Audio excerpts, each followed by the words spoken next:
All right, there we go. Sorry, folks. That was not me not unmuting myself. It was actually Streamlabs OBS when it rebooted lost all of the locations of what the things were, so it didn't actually recognize any devices because no audio was feeding in. So thank you very much. So I am your host and game master Dan Gaston at MadsIDM on Twitter. Welcome to Variant Roles. This is our season finale of As the Suns Burn. I am happy that you have all joined us here tonight, and I'm going to kick it over to have everyone introduce themselves, and then we'll get going. So I start in the upper left with Sam. All right, I was not prepared for that. I'm Sam. I'm 65th Victor on Twitter, and I have the honor and joy of playing Lucky, the ardent apostate who shepherds minds. Excellent. All right, Alice, or rather Corey. Hello, my name is Corey Hickson. My character's dead, so I'm just here to heckle people. I'm playing Alice. Alice is an ardent maker who turns tales into reality. My pronouns are he, they, and her pronouns are she, her. Perfect. Excellent. And Alice is currently a ghost, and we'll delve into that probably momentarily. And Annie. Welcome back, Annie. Hi, thanks. I'm Annie. I use she, her pronouns. I'm at AlphabetSeas on Twitter. And tonight, as always, I'll be playing your best girl, Henrietta. She is an empathic weeder who disgorges creatures, and she is not dead. So that's big up for her. Anything could happen. Anything could happen. We'll see. It's right. the last I hope not. But Look, last session, I would say that I killed 2 characters, but I didn't. I let 2 characters kill each other. Yeah. So we'll see what happens tonight. We could do a TPK. You never know. We could. A TPK and Invisible Sun. I don't know what happens, but chances are it's interesting. Yeah. All right. Last, but definitely not least, Alex. Hi, friends. My name is Alex. You can find me on Twitter at AxolotlCure. My pronouns are they or he. Tonight I will be playing, if Henrietta is the best girl, I'm playing definitely the worst girl. Emma Elizabeth, who's a stoic-oetic, who cages adversaries. And I'm already feeling emotional tonight. We're doing just great right now. Yeah, I've got pretty much not 0, but the next smallest number next to 0 prepped is about what I have prepped. So we're just going to see where this goes tonight, knowing that you characters have some fun things to get into to wrap this up for Season 1. And then, of course, we'll take a break for a few weeks and be back with a Season 2. But for now, y'all want that intro, right?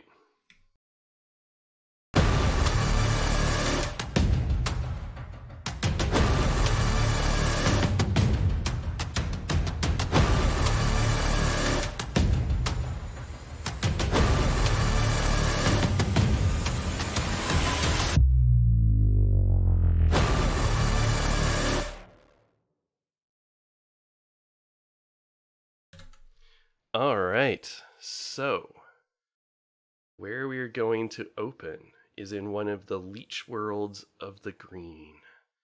On the night side of the green sun, half-worlds that cling, sucking the life and energy out of the creative forces that stem from the green, to one place in particular known as the Moth Cities. This half-world is inhabited by giant moth wings that fly around a unknown light source at the center of this realm.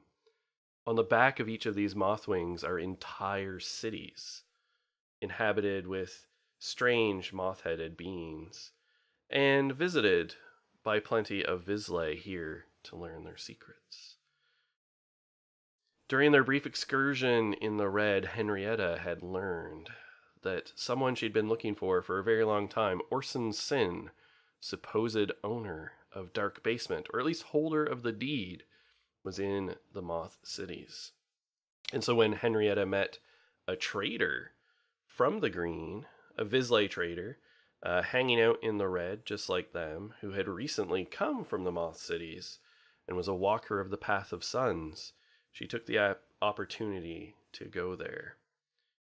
So, upon arrival, Henrietta, you employed a diviner, a divinatory Vizsla, who could find where Orson Sin was. And it turns out he was, fortuitously enough, because there are no coincidences in the actuality, in the very Moth City that you had landed upon, staying at a hotel known as the Death's Head. It is a tall, twisted tower that appears to be made out of ivory or bone, or at least a similar material. It has strangely placed windows that gaze like empty black sockets out on the surrounding Moth City that are fortuitously arranged to give the appearance as if perhaps a multitude of screaming skulls stare out, making up this tower. So we played that out to about that point in a side scene when Henrietta has entered this Death's Head hotel, which the interior, much like the Moth Cities itself, the light seems to always come from in front of you. When you're in this building, no matter where you look, a vaguely unseen light source is kind of shining in your face and sort of almost luring you towards it. But there is a large dining room, and when you quickly ask around, you are pointed towards a tall, gangly Vizsla seated in a back corner of the room. He is wearing a midnight blue pinstriped suit, three-piece, double-breasted, of course. And he is leaning back, sort of booted feet stretched out across from him, and he is smoking a cigarette in the corner that he is just idly tapping out. And he's got a book in one hand that he has open. There's a glass of some sort and a partially full bottle seated on the table. And it's like a table for two, but he's got, a foot stretched out and seated, like resting heel first on the other chair. And he's sort of just like reading and smoking and having a drink of, something like Vizsla brandy or something. Very like Paris 1920s, too cool for this shit attitude. And that's who you see. Well, originally I said I was going to play this cool and polite, but now he looks like an asshole. Now he looks like an asshole. So Henry's gonna pull the chair out where his feet are resting, pull it out, and sit down in the chair. All right, so his feet sort of thump onto the floor, and he's like startled a little bit, and drops the book, and sort of swivels and narrows his eyes. And you see he's got a goetic pin, much like Emma Elizabeth does, clasped to his cloak. He's of the 3rd rank, and he just looks, and his eyes are utterly black, and his face looks almost like an alabaster mask. Mm-hmm. So the blackness is you're literally looking into almost like a hollow shell of his head that is just utterly black on the interior, and little holes like kind of pockmarket that also look into this space. So when he smokes and inhales, he doesn't exhale through his mouth. All through all of these holes, like the smoke sort of billows out. Like the I always mess them up. Like a Jason mask, like a hockey mask. Sort of, but like more refined and elegant. Like sure. he has features, right? Like a nose, and his lips move, but he's got all these little holes, but like finer than in those old-fashioned hockey masks. Gotcha. Yeah. And he just kind of taps a couple of very long fingernails, and he taps the cigarette with. He's got it in a holder, of course. Of course. Of course. Please. He's very classy. Yeah, that's right. And he just says, "You disturbed my reading. That's impolite." Well, I'll try not to take up too much of your time, Orson Sin, but you have proven to be a very difficult man to find. Well, that's because generally I don't like to be found. Hmm. Well, I found you, and I'd like to let you know that Midnight sends her regards. And at that, his eyes in the mask-like visage narrow, and he seems visibly taken aback. He sort of leans back in his chair, but then sort of quickly tries to play it cool. Now, listen, Mr. Sin, I won't bore you with the details, but it's come to my attention that you are in the possession of the deed of the abode in which I live, and I would very much like that deed. So if you could please give it to me, I can be on my way and you can return to your book. So let me get this straight. You want free property from me in the city of Saturnine? Well, it seems you're not living there, so yes. And I won't tell anyone where you are. If this was the Gray, I'd ask what kind of communist bullshit this is, but we're in the actuality. Now, whether I currently inhabit or use that place, it seems to me if you are living there, nay, squatting in my property, that I am due some recompense, or could conceivably have legal action taken. Well, then you would have to return to Saturnine, wouldn't you? And based on the state of your apartment, I doubt that's somewhere you want to return to. Well, nevertheless, I own it. So what do you even know what I'm talking propose? about? Well, I'm a man of wealth and taste. I'm sorry. Just so I'm clear, are you a slumlord? No. But You nevertheless, look like a slumlord.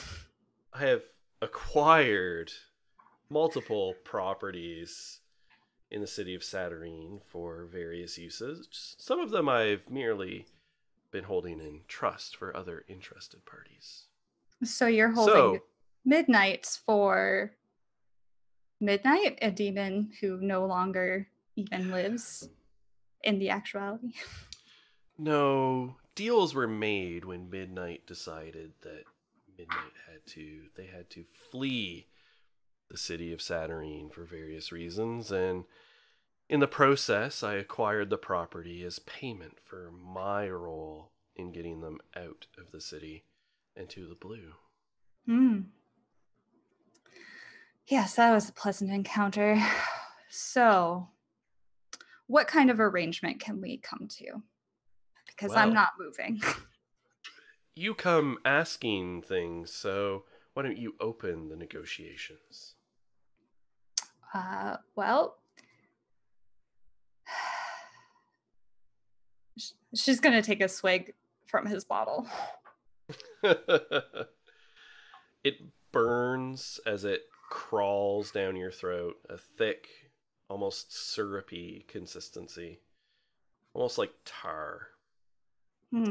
She will stifle a cough. Smooth.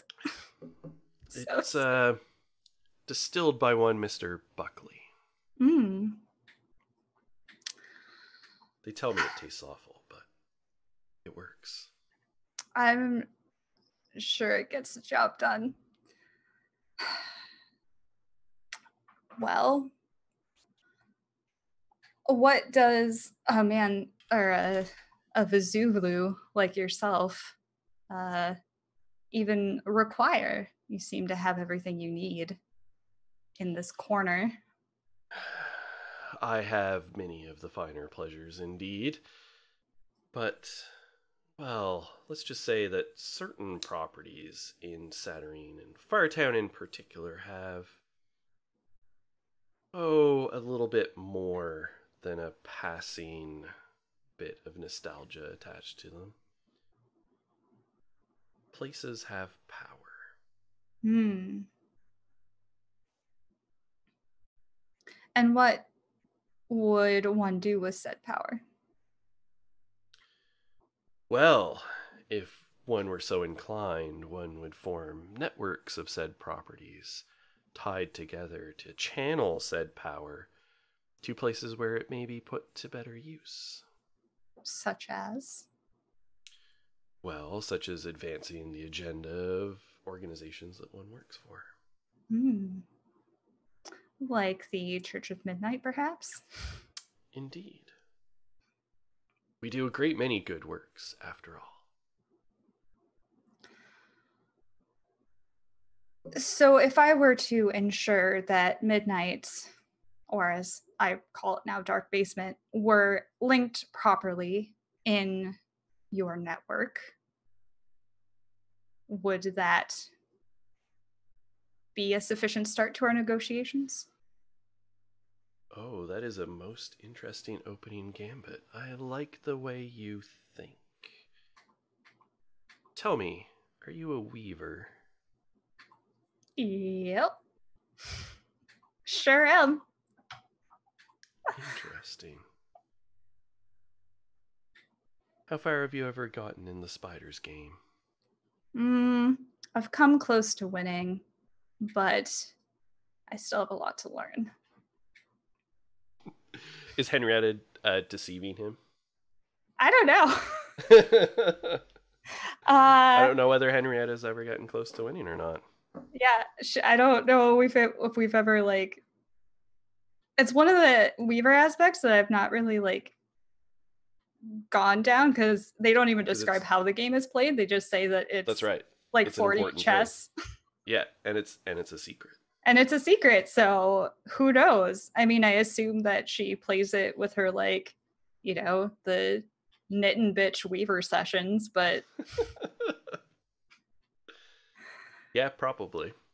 Okay, so he says, he sort of like puts down his book and like unbuttons a couple of buttons and like reaches into his suit jacket, and his hand sort of roots around a little bit, and then he pulls out a thin book,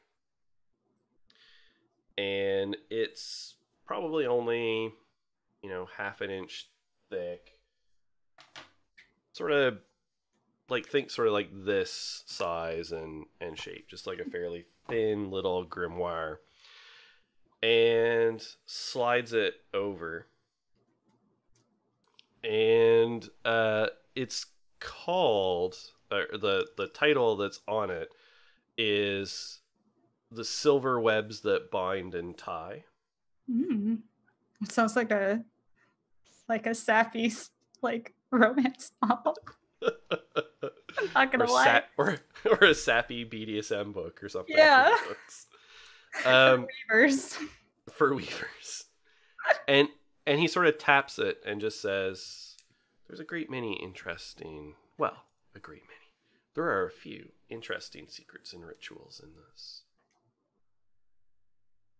She'll flip through it a little bit and she looks very suspicious, like, well, okay. She's not going to say thank you. She's just going to say, okay, where is this going? Right. So there's a few, like, you flip through it. There's like a few things that are just like magical treaties, like things written about Weaver aggregates and like things like that. Like, you're going through and it's like someone who isn't a Weaver writing about Weaver magic.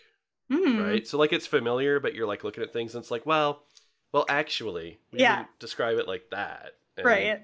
Right? And you're going through, and there's a selection of like a few secrets. Like, if we pulled a couple of things out, there's some stuff there. And there's some rituals. As you're flipping through, he sort of indicates and says, go to the middle. You flip it open, and there's a ritual there about location binding. Hmm. And it's Okay. a house, like, ritual that's done in a domicile, so where people live, and taps into magical energies that come through the suns and flow through particular physical locations in a given sun, and winds them together. Cool. And he says, this book is, you can keep it. Copies are easy for me to procure. Complete this ritual in dark basement. I suggest a secluded room. Do so and show me that it has been done, and I will give you the deed. Okay. Sounds like a deal. So I suppose it's time for me to return to Saturnine. Just so you know, your apartment was trashed. Someone's looking for you. Yes. Well, we'll take care of that. Hmm. So are you ready to go? Oh, yes. I think my other business that I need to attend to here will need to be done at a later date. So, Excellent. Well, I can return you to Indigo with me. perfect. Here, as a sign of good faith, I will pay for your drink. Ah, well, my thanks. And he tosses a mage coin to the, like, attendant for covering his, whatever expenses he had. Sure. And he says, I have everything I need on me. Shall we? Let's. All right. And so he sort of, like, puts out a hand, right, to, because he's going to work some magic. Yeah. And he pulls out a very old-fashioned looking wand, as opposed to the, more fashionable sortieres. Mm-hmm. So a very old-fashioned looking wand, and sort of works through a magical ritual, Like or right spell, here. right? Yeah, just right in the middle. Doesn't care. No one really seems to bat an eye. Mm-hmm. He weaves through a series of steps and then sort of takes the wand and sort of puts it up and makes this downward pulling motion as if he's, like, slicing through the air or, like, unzipping a zipper. Mm-hmm. Because reality in front of you just, like, peels open and sort of opens up into a door. And on the other side is a busy street in Fartown. Oh. Wow. Yeah, it does sound like the subtle knife.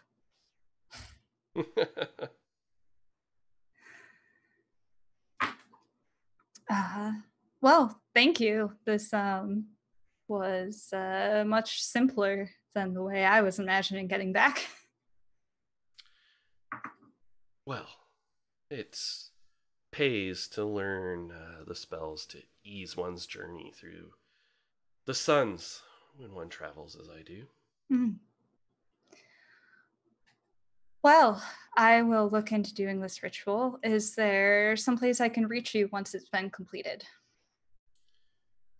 Well, you can contact me through the Pneumosphere, or he sort of reaches into a pocket again, sort of rifles around.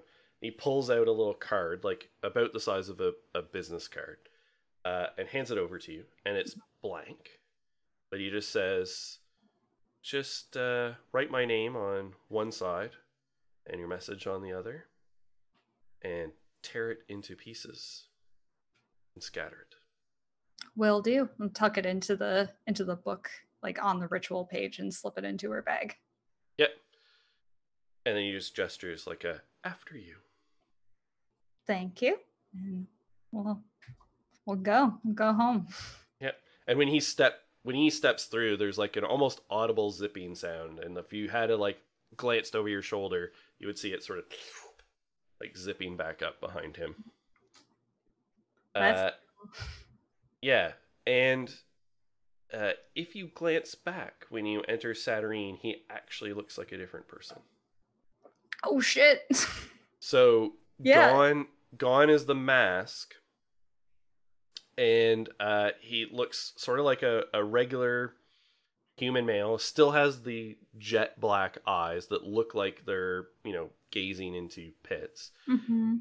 And he's got just like a little like devilish goatee, like little mustache, little you know what I mean. You know the look. Yeah, absolutely. Yeah. Like literally when you see like Satan in a suit and they do the yeah, it's that. That's really good. And there's like a touch of gray at the temple, like swept hair. Mm-hmm. Yeah. I think Henry will probably roll her eyes a little bit if she sees it. Like, he's one of these. And then he sort of snaps the wand and it becomes like a silver-handled cane, and he just like starts going down the street. All right. We're gonna go home and then presumably have then the side seat with Emma Elizabeth will have taken place after that. That's right. And we can circle back and touch just to get like the cliff notes of that to bring everyone up to speed. But I think right now we return to a dusty plain under a red sky.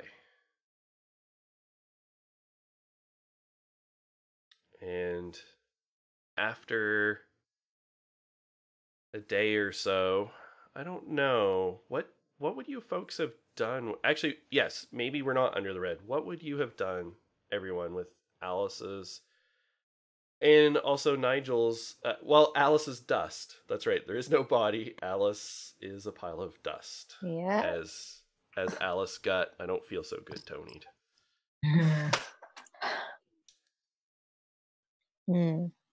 I don't know if I have any proper dust carrying receptacle on me. And also, I don't know what good the dust is going to be, so I'll just take the sword. I figure that's probably more important than the dust anyway at this point. You don't have a flask or something you could like empty out and just like push the. Of all people, Emma does not carry a flask. Please. A pocket? Yeah, I guess I could put Alice's dust in my pocket. As much as I could. Yeah, I don't know. Really want to leave. Yeah, you could fit it in a pocket. I mean, I don't know anyone else. I've dealt with cremated remains before. It's not that much. Yeah. Like about a coffee can full. Before the wind like blows her away. That's right. I don't know how much Lucky actually knows about death and resurrection or whatever in the actuality, but he would probably assume there's some way to get her back, and therefore, even if she's just been turned into dust, it's probably not a great idea to let it just get swept away into the red. Yeah. I don't know. I think at a minimum, all of you as Vizsla who've been back now from the grave for a while, she can come back as a ghost, or she could have gone to the Pale. And either way, getting her back to a state where you can interact with her again is easy. There's tons of magic. Literally, Emma Elizabeth can summon her. Okay, so we wouldn't be too panicked at what we just witnessed. I don't think so. It's just one of those things. And I think the next move is Alice's. It's whatever Alice chooses to do. So maybe that makes you panic. I don't know. Well, that's reasonable. Yeah. Yeah. What will Alice do is not a question that you generally want to ask. No, but I think Lucky and Emma had returned to Saturnine, at least. I assume we would try and get some kind of message to Henrietta before we left because she has no idea that any of this happened or that we would be going back. And I wouldn't want her to return to the Red and find us gone. But she's back in Saturnine as well. So I don't know. So when maybe you check her Vislegram and you see this selfie of her in front of this tower, and it's like at Alice hashtag Bone Zone. The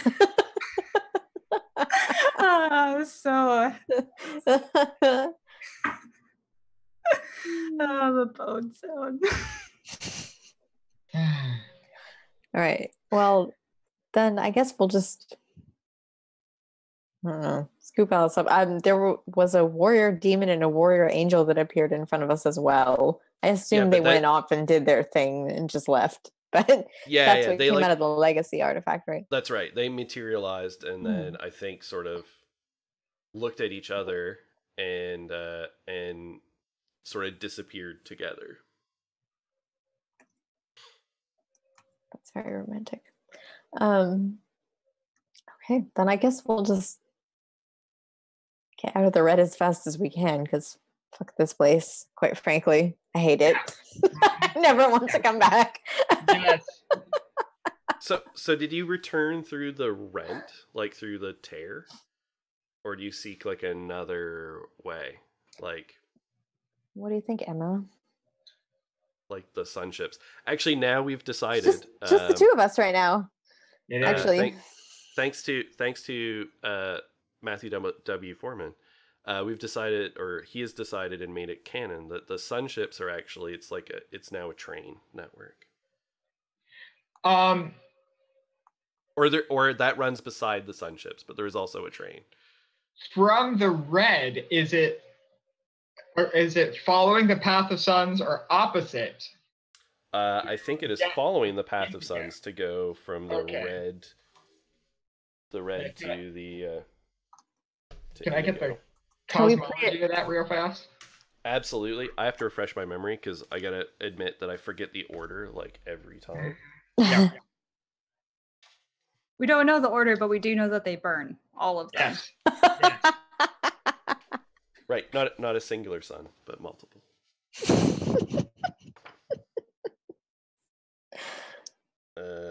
Let's see. Just looking at the diagram doesn't help me because I forget what the symbols are.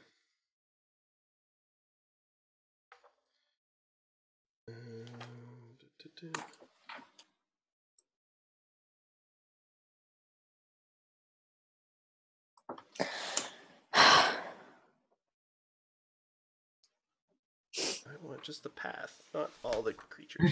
Just give me. Can we play a Sooth card to see how we get home? Oh yeah, absolutely.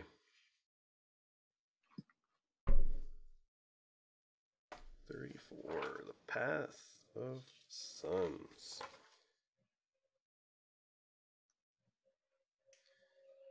Alright, so we start with the silver, the green, the blue, and then indigo. So no, you've got to go. You've got to loop around, aren't we? Yeah. So you got to loop around. Mother. Wow, that's a long trip. Yeah. Maybe we will just try and find that hole again then. Yeah, because definitely. I mean, there might be secret ways that travel the night side, but the commonly accessible sun ships and trains will only go the right side of the path. Yeah, and honestly, the last place I want to end up is the night side of the indigo. I want to, the regular side of the red is bad enough. Hell, the regular side of the indigo is bad enough. Right. So I should go because we asked about Sooth cards. This was actually the card that I forgot to mention that I had played to start things off. So this is what flavored Henrietta's encounter with the untrustworthy mirror. which is get this. illusions and false identities. And for you folks in the red, we've played the Endless Woods. Untamed and unsafe. Travel is perilous. So how did you get? So how did you get back? Good job, guys. We already know that you've gotten back. We've played some side scenes in the future. Yeah. Although remember that the future is not yet written. So, but basically, like you tell me how did you get back? And it was perilous. So what happened? I think if it was perilous, that gaping rent that literally goes from the red to the indigo is probably pretty dangerous, given that it empties into the ruined expanses near a hate cyst. I would assume that like just the magical energy it gives off, being such an anomaly, would kind of draw all kinds of bad things to it. Yeah, especially in the red. So yeah, I can imagine that it's like there's demons that are just like using it to like go into Saturnine, right? yeah. So I'm not sure how we'll find it again. I mean, I think you could navigate. You know how you got. It's a battle of wills. I think we've already played the Sooth card to sort of like know that it was a hazardous journey, but you succeed. Mm-hmm. So maybe it also takes you extra long. Like you're traveling through the red a lot longer. Yeah, we would be, because we would be fighting back and forth. Yeah. And remember that navigating is an act of will, and you're all, you're at least somewhat shooken up by Alice's death. Yeah, we've been through a lot of shit in the past like 48 hours. Yeah. So no. Not even the past 48 hours. The past 4 hours have been bad enough. Ooh. That's right. Okay. So yeah, we wander in circles for a little bit, probably, and maybe have to fight a couple things. I don't know. Yeah. So it's like it's a couple of days. You have to camp out overnight in the red. Like, yeah. There's hordes of red demons in and around this tear in reality that you have to get your way through. Would you fight, or would you more like negotiate?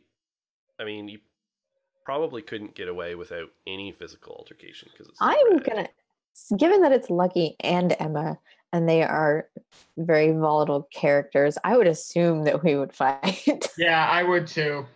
We would be angry, we would be tired. Yeah. And Elizabeth is like caging things and like draining them, and Lucky's shooting a lot of people. Yeah. That sounds reasonable. Absolutely. Okay. So all right. So we can think about the greater adventures of Lucky and Emma Elizabeth as they escape the red. Actually, this is, given your side scene that happens in the future, like actually this is probably...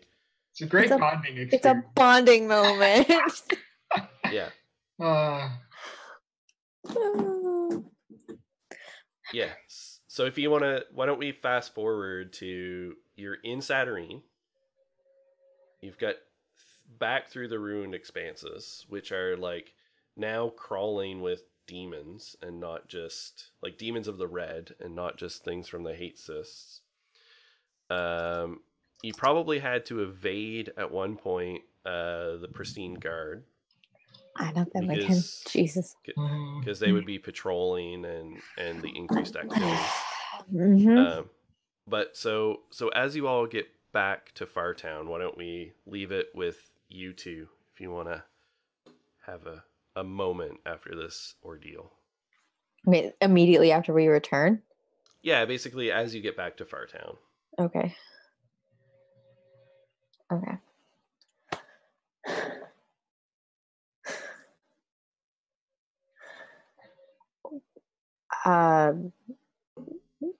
Fuck. Yeah.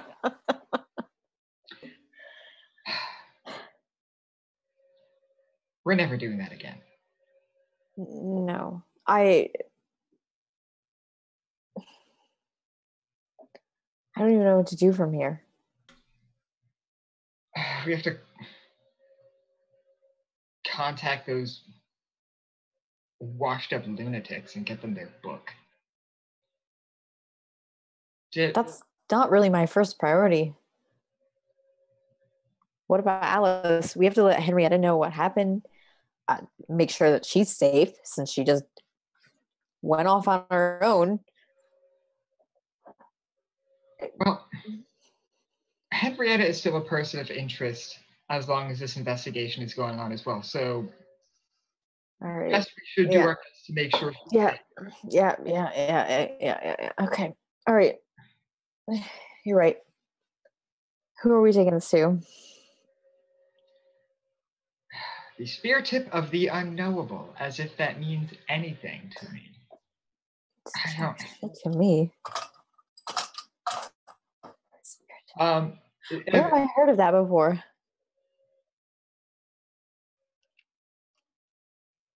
Beyond, when we were fucking talking about it before. Was that in character or not? I'm sorry. That was in character because I think I remember. I remember it being mentioned. It's the group that claimed they would get us out of this situation if we returned them this very important book. But beyond that, I have no knowledge of them. So we don't even know where to find them. I believe they gave that information to Alice. Of course. And let me check something real quick, Alex.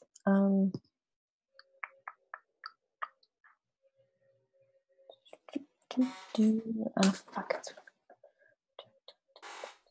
Okay. Dan. Yep. Mental speech has no limit on where it can be. If I spend enough sorcery bene, the range is irrelevant. That's right. But can it be used to contact Alice? Not at the moment. Okay. Like if you tried right now, it'd be like calling a number that doesn't exist. Okay. All right. Yeah, you would reach out because at this moment, Alice is not a conscious entity. Okay. Well, then instead of contacting Alice, I'm gonna try and get a hold of Henrietta, because there's an off chance that Alice may have mentioned the spear tip to her, and we need to make sure that she's okay anyway. And we should probably all regroup if possible. Right. So I'm going to use mental speech to tell Henrietta that we've returned to Saturnine, and presumably, are we back in Fartown? Yes. Okay, we're back in Fartown. Emma, I'm going to tell Henrietta we're back. Where should we meet? Well, not her home, not mine. All right. I guess the underground library where I've been staying. It's not ideal, but if Sister Midnight finds it to be an acceptable place to hide, it should probably work for us. All right. Okay. Then I'm going to try and get a hold of Henrietta. Okay. So if you spend the sorcery that you need. Okay. And I'm assuming that Henrietta doesn't resist the intrusion. I'm sure she's used to it, honestly. Yeah.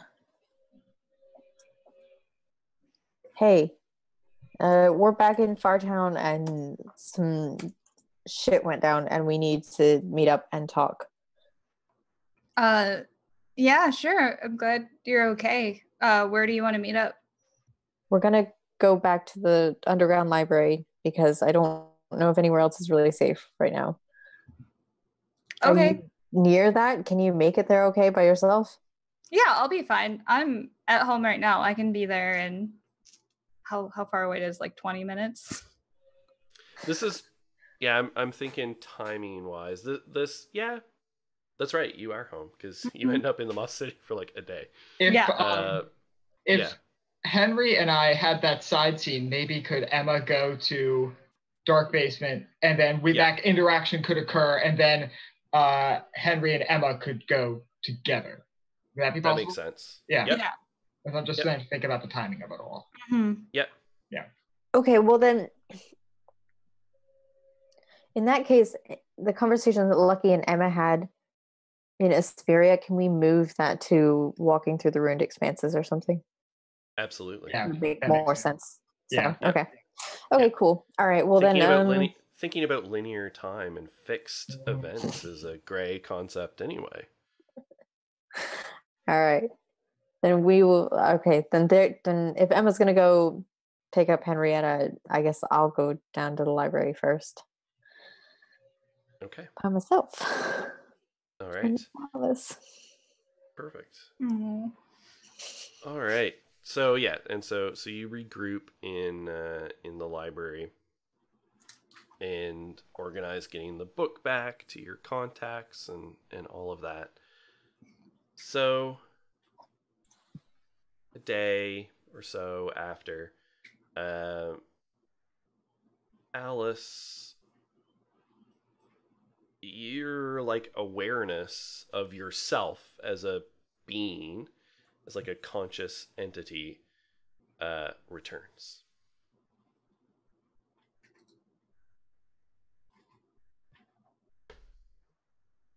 Do I have You're without form. Okay. You're very you're nebulous. I gotcha.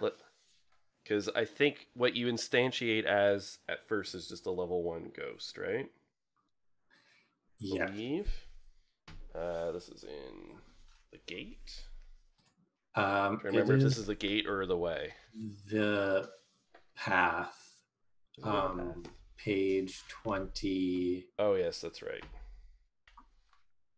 Starts on page 18, 17. Yes, that's right. Around 21 is Death in the Visley. Yes, so you start as a residuum. Little more than formless concepts. Further, newly formed ghosts are usually a bit lost and might become aware and active anywhere within a mile of where they died. So this happens in the red. Yep. And so you sort of like drift around and eventually end up outside this tower. And like I'll say that you probably have about 75-80% of your memories. And in terms of spells and abilities, we'll determine on a case-by-case basis on whether you remember them or not. We'll use some dice. We'll give an 80% probability that you remember that spell. Okay. Or ability when you go to use it. And so you become aware, but then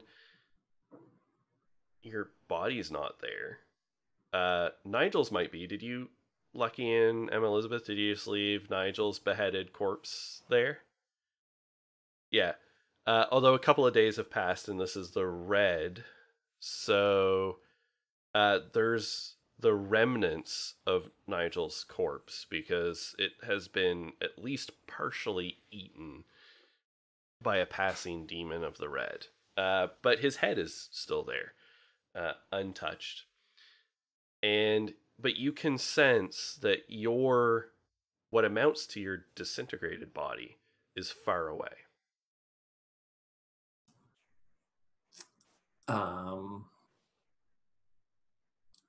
Alice is just gonna sort of move her consciousness towards the existence of remains that is pulling her. Okay. I don't think she has anything else. Yeah. So we talked, like, backstage, as it were, on what Alice was going to do. So Visley can invest in a special narrative skill called Ghostly Acclamation. Yep. And you have enough acumen to do it. So I think that in this case, you don't necessarily. You probably encounter the odd ghost as you're drifting around, so you can get some things from that. And there's also just like your force of will, so that Alice sort of just is, like you get used to a change in your own body, you just kind of deal with it, right? Mm-hmm. So what's it like when Alice is acclimating to her existence as a ghost as she traverses probably over a couple of days to get to this tear back into Saturnine? So I think for probably the first time, she starts exploring parts of her story that she didn't think existed, like stuff that isn't on page. And she tries to like get into some of the parts of the story that represent the destruction of creation. Yep. Because that's her new interest a little bit. And so she's really looking at it from the point of what this means for her story. She doesn't care so much that she doesn't have a body at this point, but she wants to understand what is the crucial changes of the elements of her story that are going on. So it's a lot of introspection. Okay. All right. So you fairly quickly move into what's called an apparition. And you're still sort of a concept more than anything. Yeah. And you don't have any physical form.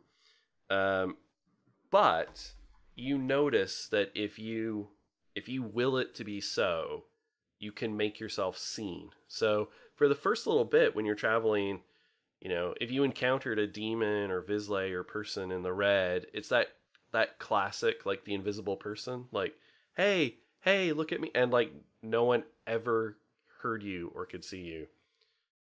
So that maybe was Alice's sort of first focus, is like being seen.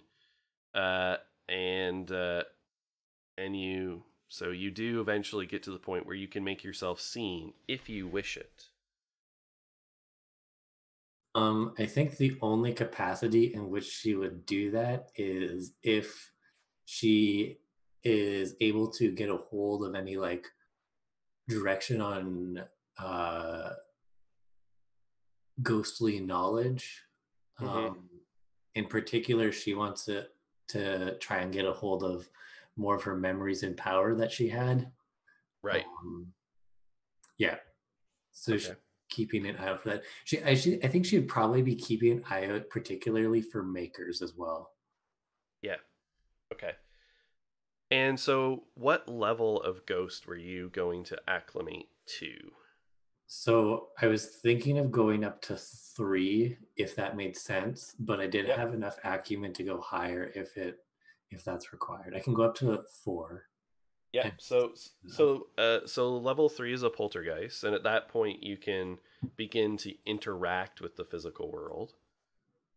Yep. And then the haunting spirit is the one where you can like tie yourself to objects, like if you wanted to start haunting your sword. Right. Or possess it. Yeah. Or animate it. So it's totally up to you, sort of what level you want to get to. I'm gonna start with 3, and if we need to, okay, add all right. More, so yeah, so let's get to level 3, and I think you have an interaction with someone that you encounter in the red. So we're gonna play Sooth card here. Please be a good Sooth card. You've played the Tyrannical Clock. So invisible magic, oppression, time, countdown, schedule, and repetition. We live and die, quite literally, by time. It rules our actions, for we have no actions without it. We struggle to accomplish what we must by a certain time, or we face grim consequences. Pressure of time affects one's goals. So not only must you succeed, but it must be done by a certain cutoff. Something good or ill approaches and everyone knows it. A repetitious action figures prominently into important events. So I like the idea that you encounter a maker in the red, and because this is Alice, it's a weaponsmith. It's a maker that forges weapons under the red sun.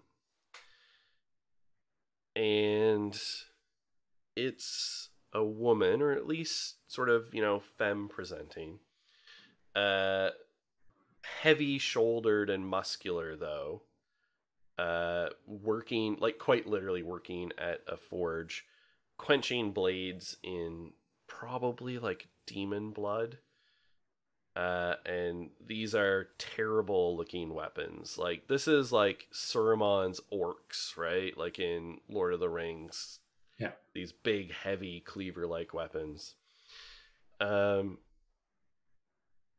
when I suppose you probably make yourself known, given that they're obviously a maker. You see them working magic as they are forging. Yeah, I'm gonna try to. I can briefly appear, right? Yes. Yeah, Okay, you can apparate and make yourself visible. Nice. So is my form still? Do I still look like Alice? Is that so? Well, so you tell me, what does dead Alice manifest as? Dead Alice is a bunch of pages, basically a golem made out of pages, and it's just this humanoid figure with all these different pages that have writing on them, and her big blonde hair is like curls of pages, still just pages everywhere. Yeah. And now it is, of course, all made of ectoplasm, and so you're like translucent. It's like very much the like ghost. Yeah. But yes, it has the form of these pages. And do you like come down to feet? I mean, you float, but do you have like feet and looks like you're walking? I think Alice is a little bit stuck in the ground because she hasn't quite figured this out yet. So it's like her legs are partway into the ground because she doesn't know how to adjust herself. Okay. Annie, thank you in chat. Yes, it's anytime there's like dripping ectoplasm, it looks like words running off of the page and like dripping down. They sort of like discorporate before actually hitting the ground, though. Nice. All right. So yeah, when you make yourself known, the maker just looks over and goes, "Didn't survive the red, did ya?" Am I capable of speech at this point? I think so. Yeah, you can make yourself heard. You have to concentrate to like maintain this level of interaction. Okay. Alice is gonna focus really hard and say, I wasn't able to maintain myself here. I'm like you, though. I'm a maker. Well. And she keeps like hammering away and sort of working on a blade that she is shaping. Tell me. Oh, go ahead. Tell me, Alice. Do you know any riddles? I do know one in particular. Why? Do you? Well, I'm working now on this riddle of flesh and bone and steel that I am working into this blade.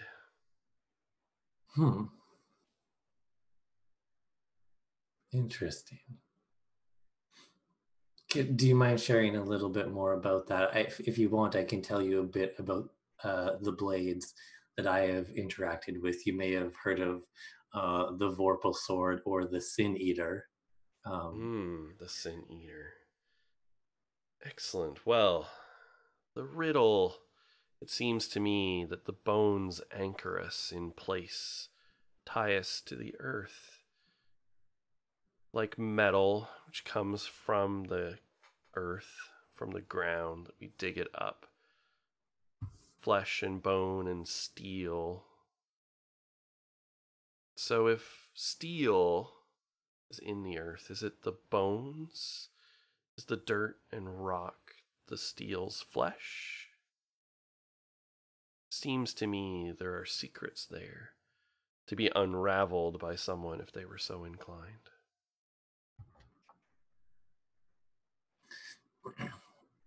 Secrets in the ground, and I also going to look down to her legs. Of course. But also secrets in ourselves. Right. If our flesh and bone is like the earth.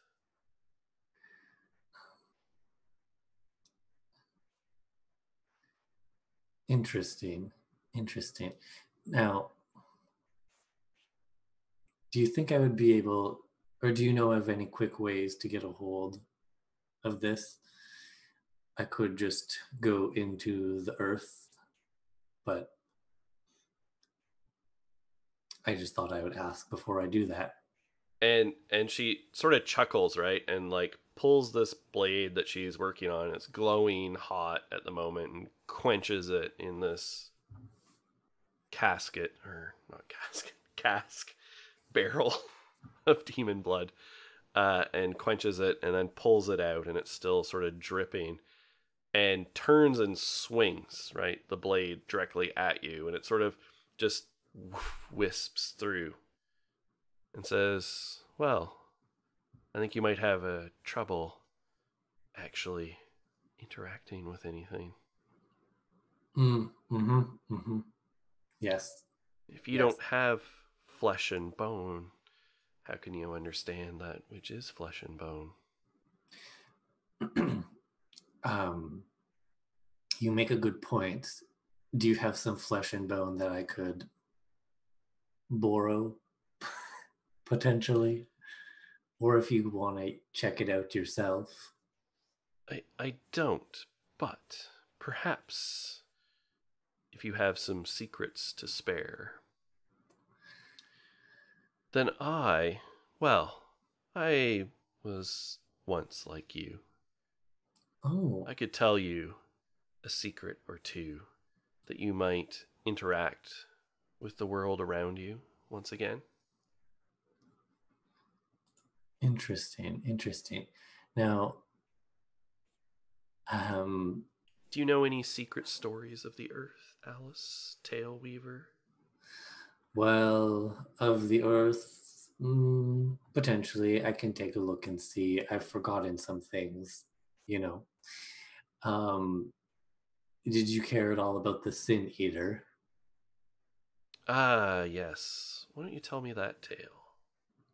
Certainly. Now, it begins in a sewer. And Alice is going to see if she can do magic and use departure from reality to show the tale of learning about the Sin Eater. And she's just going to like show off the key points. Okay. All right, so why don't we roll a pair of D10s? Mark 1 as your tens place, and we'll see what number you get. Okay. I've got this one, and there's another D10. And so that's 7 sorcery. I'll just do the 2 rolls. Yeah, this is actually just to see the 80% chance that you remember how to use this ability. Oh, I see. Yeah, so I want you to roll the pair sort of like percentile dice. I gotcha. Okay, I rolled as I thought I was rolling for the ability. I rolled a 0 and a 5, but that wasn't with the percentile dice. So as long as you knew which one was the tens and which is the ones digit. So it's either 5 or 50. So either way, it's under 80. So you do know how to use. Good. Yeah. Awesome. All right. And also, how much of the Sin Eater's story do you remember? So we should roll again. Okay. For that. I'll roll with the correct dice this time. Yeah. That's a 53. Okay. Perfect. So you weave the tale. Go ahead and spend your sorcery. And I think, this is a willing subject, so you don't need to roll to see if they're affected by the magic. Okay, cool. Yeah, and Alice will just sort of... I think what she does is, for this magic as a ghost, she'll like hold her hand up in front of their face and sort of have like words spin by really quickly until they're basically entranced in the story, and that's when the magic will sort of take over and walk them through what Alice shows them. Okay, excellent. All right, so you do that, and they're quite intrigued, and they're like forging this blade the whole time you're telling this story, and they seem to be like reaching out and like plucking elements of the story, which become words in their hand, which they lay down on the steel and hammer it in. So they're hammering in this story of the Sin Weaver into this blade, or the Sin Eater into this blade, as you tell it. And when they sort of, as you finish, they sort of quench it for the final time. And the smith looks at her work, and it now has like crawling words that sort of decorate the blade and move and squirm and writhe as if they were snakes sort of slithering along the blade. And it doesn't have this same like heavy, brutish aspect of the other blades you've seen arrayed around her in this forge. It's elegant and well balanced, and the blade is like a dark gunmetal gray with the black text squiggling on it. And she sort of just swings it sort of lightly a bit and says, I wonder then if this blade is now worthy of its name. And she sort of flips the blade and jabs it down into the earth. And when she does, the earth sort of, these like micro fractures like crackle out through the red sands underneath her, and like it quakes around her. I think this blade shall break the bones of the earth. That's very interesting. You said it had a name. Do you mind sharing that with me? Indeed. It is the Earth Eater. Ooh. Interesting. I think that is a fantastic creation you've come up with. I don't know when I'll be back in the red, but I have some wonderful things that I would like to show you if the opportunity so arises. Would you mind sharing me a little bit about the nature of Flesh and Bone and some of the secrets it holds? Yeah, and so then she'll spend some time with you, basically teaching you the skills to like acclimate to like a level 3 ghost. Sweet. I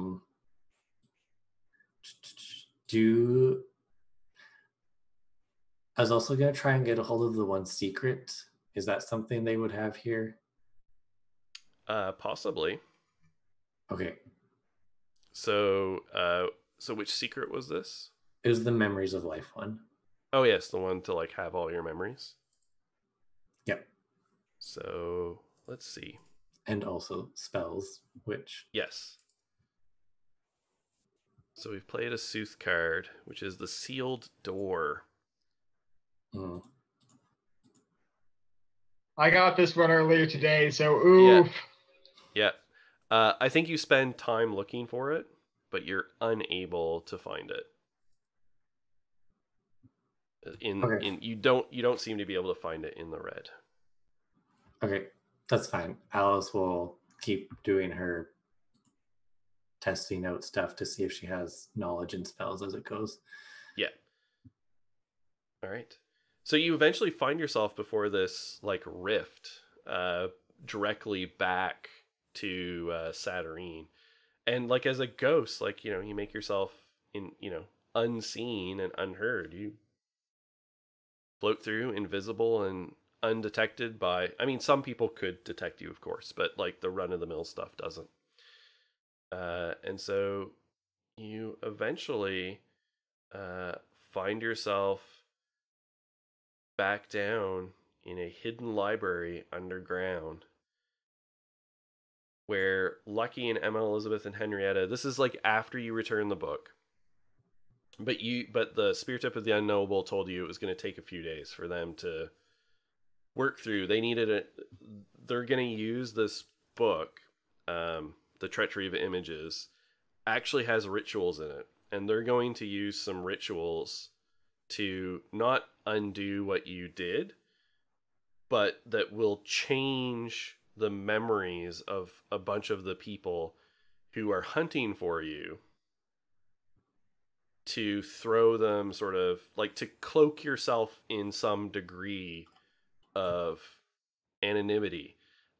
It essentially, in a gray way of thinking, will produce like an agnosia where these people literally can't think about you in association with anything to do with the Ash Gardens. It's not foolproof. It's magic. And they're dealing with the Deathless Triumvirate. But at least as far as the Pristine Guard goes, they think it'll work. But they tell you, it's not foolproof. If you want it, we can help you like acquire some new identities, change your magical signature, that sort of thing, that will maybe further help you, and we can offer you that training.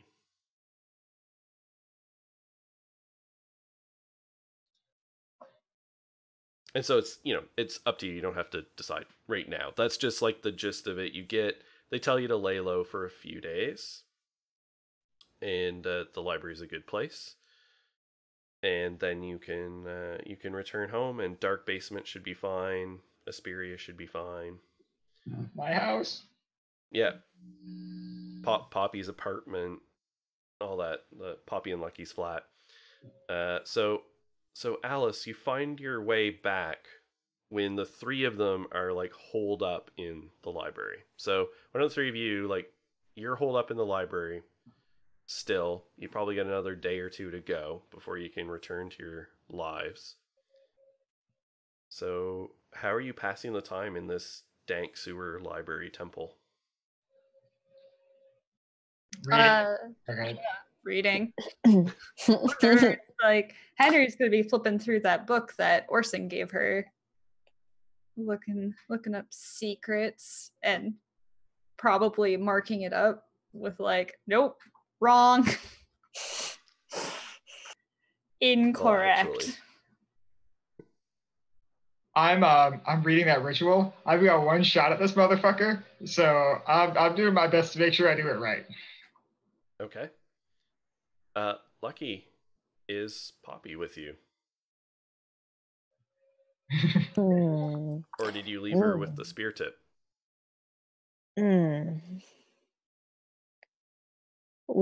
I wouldn't make those decisions for her. I mean, okay, so she would ask to go with you. Okay, great. Cool. So there are four of us hanging out reading in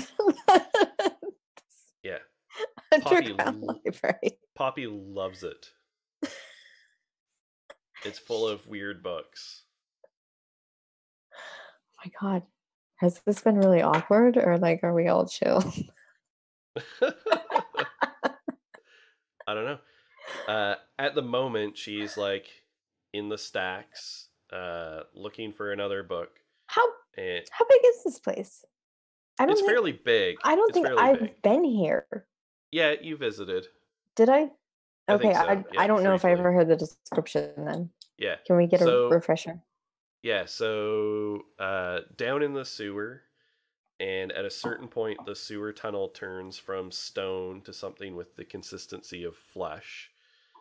And after a little bit, there's a large, jagged hole cut in the wall that you have to sort of push yourself through into a side tunnel. And it opens up into a temple, and it has several rooms. The central room is like a library room. Imagine a library in somebody's uh,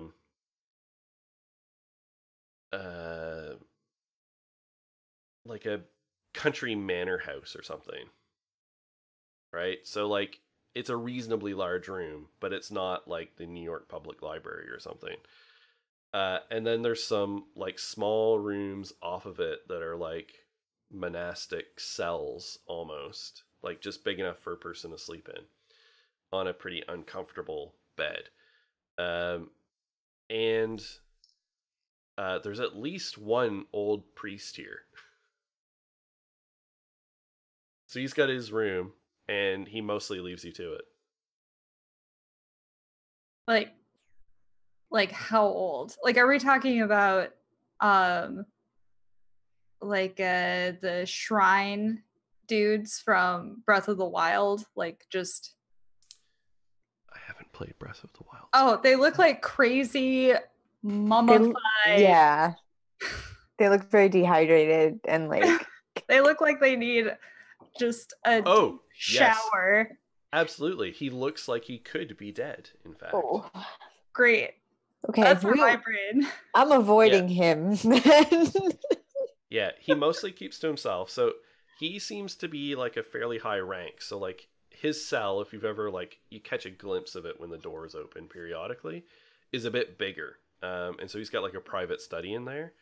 He doesn't let you in. And he like periodically comes out and like puts some books back and gets new books and goes back to his room. He doesn't seem to eat. But somehow there is food around.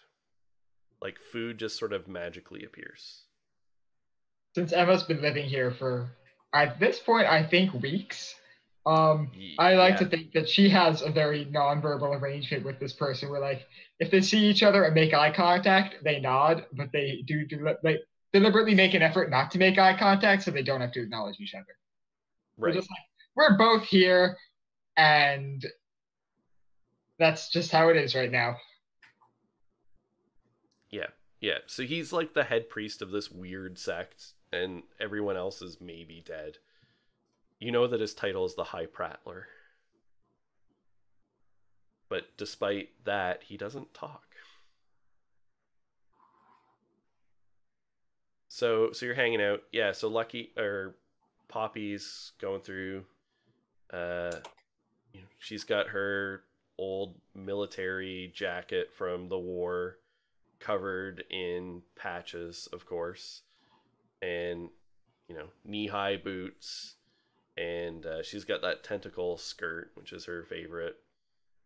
And she goes through the stack. She pulls out books, mostly history and philosophy, and like just does the like finds the biggest chair and like kind of curls up, feet tucked, and does a lot of reading.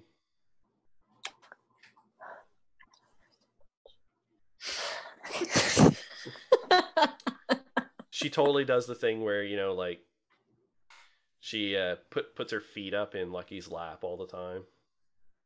Oh, it's gotta be so annoying. Sorry, guys.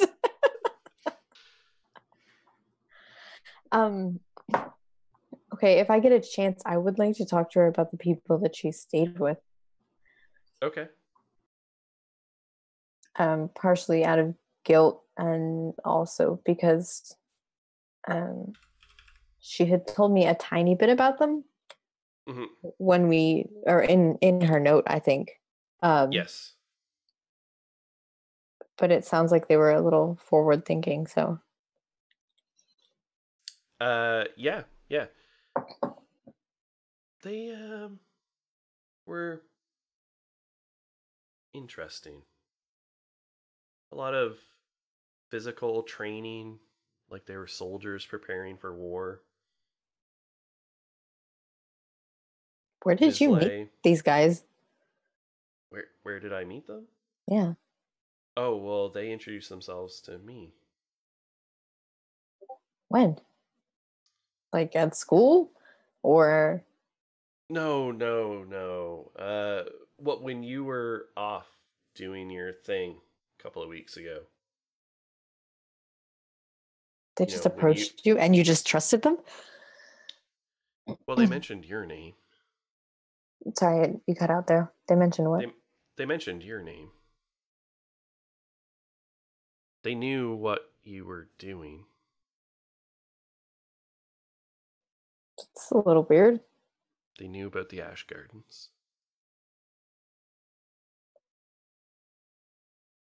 Do I have any idea where they might have heard about this? Well, you know that I this is mean- the I spear mean- tip of the unknowable. That's who she's been with, right? Oh, right. That's why I had heard of it. Okay, that's what I was trying to remember earlier. Yeah. They're the people who've been helping you. They took her in. Oh. But how did they find out? You don't know. You never asked them that. Jesus, I guess I didn't. Okay. Remember that one of their people was like infiltrated the Pristine Guard and like killed a bunch of guardsmen for you. We were getting professionally stalked as a group. We were. Yeah. That's Right. very true. And now I'm wondering who was watching us to begin with. Anyway. Well, you were under investigation by the Pristine Guard. Well, yeah, that's true. Did they give you any indication of what they do? Well, I mean, they seem to have a bit of a rebellious streak, so that endeared themselves to me. Yeah.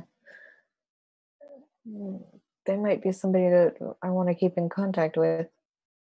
Yeah, Have I you- mean, you know, there was a lot of denunciation of the rich and the idle nobility and the deathless triumvirate, and You know where I stand on all of that. yeah, who's gonna be first against the wall when the revolution comes? Emma side eyes. Listen, you're with us now, Emma. You know this. Yeah. She pulls out a pamphlet out of her messenger bag and like tosses it down. It's just called "Eat the Rich." I don't catch it, let it fall on the floor, and let it stay there. You cold bitch. Did they mention anything about like witness protection to you?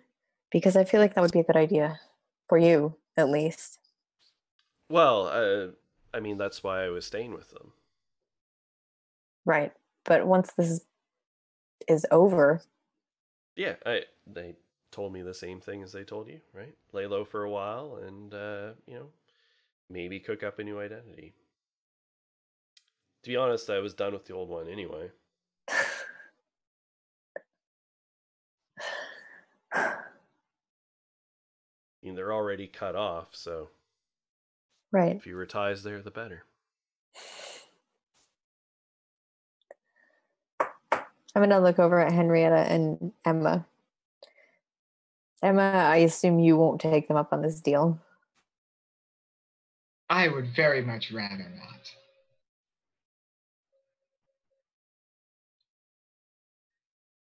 Henry? Well, I don't know. I'm still thinking about it. It's a tough situation that we were all put in. It's not a decision I'm going to take very lightly.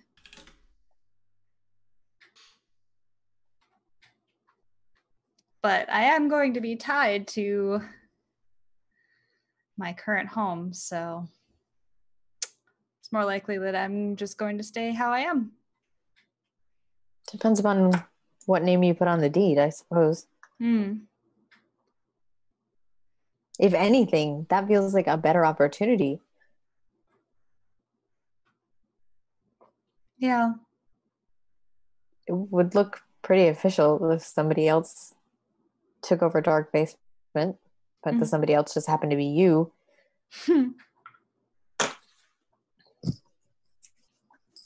Yeah, that's true. I don't know. It's just a weird thing to think about, being someone else while still being myself.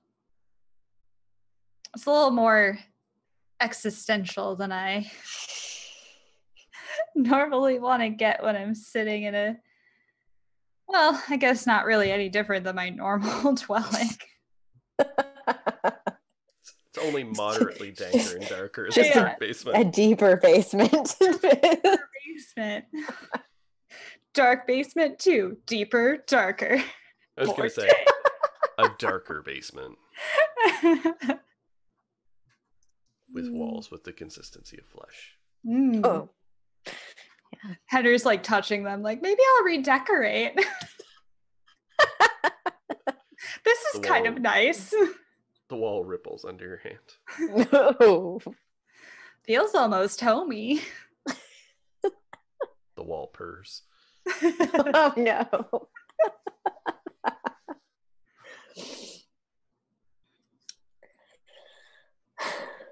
What about you, Lucky?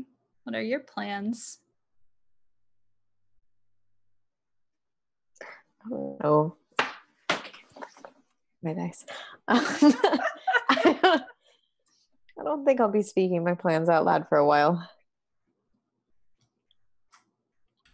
Yeah, I mean, even though we're down here, we still don't know who's listening, so.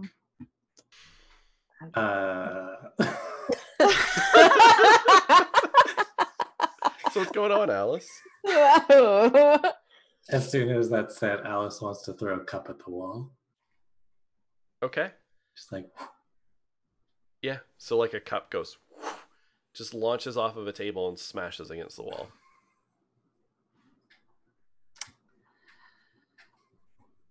I guess point proven. Hello? Lucky, did you do something with your mind thing? Do you have telekinesis now? I don't have telekinesis. It was worth asking. Would you, I mean, be honest, would you say if you had telekinesis? Or would you hide it to move stuff around? Fair. But Yeah. no, I don't. Alice just wants to like touch Lucky's face a little bit and like put some word ectoplasm. What does it say? I really want to know what words are now on my face. It says Kitty, it's a little bit of the adventures of Alice and Anna. Those are the first words that come to mind. So that's on my face. Yeah. I can't read it. Somebody else has to read it. Lucky. There are words on your face. They look gooey. They're dripping. Yeah, Here? just all over. Just really. All over my face. Like, Mhm. More or less, yeah. is it still there? Yes. Yeah. Okay. Well, what does it say? Hold on. Henry will like get up and like march over and just like, right in her face. Something. Oh, it says Alice. She's like, I kind of make it out as it's like dripping. I think Alice is here. What? Yeah, your face is Alice. And Alice, if you're here, please throw one book on the floor. Just one. Alice will throw a book on the floor. Well, at bare minimum, someone is here who's responding to the name Alice. Whether or not that's actually Alice, I suppose we still have to determine, but we have a guest. Did my get these off? Yeah, it sort of melts away.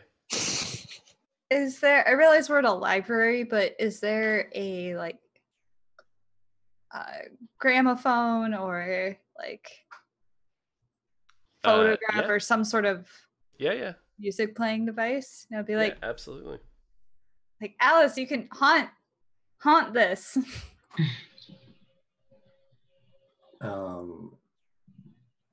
Can Alice turn on the gramophone? Does she have the dexterity for that? Probably. And also, like, it's an etheric device. So it glows very brightly in your vision. Ooh. Oh wait, I have an etheric lantern that shows ghosts. I'm gonna turn that shit on. Wow. There it is. Yeah. So probably when Alice isn't like manifesting as anything specific, she's basically like a glowing ball. All right, so I'll turn on the lantern and I guess put it next to the glowing ball. Well, this is our guest. I'd recognize that hair pattern anywhere. I was gonna say. It's a glowing ball with just like whoosh.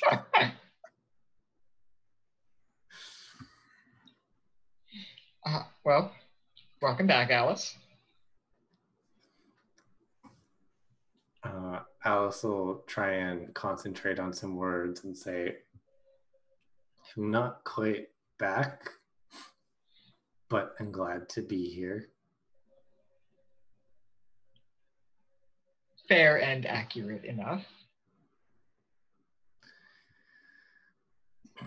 I don't think I'm going to be able to make that thing that I said I would make for you. Alice, dear, that's fine. Okay. If I figure out how, I'll work on it. Alice. No rush. Alice.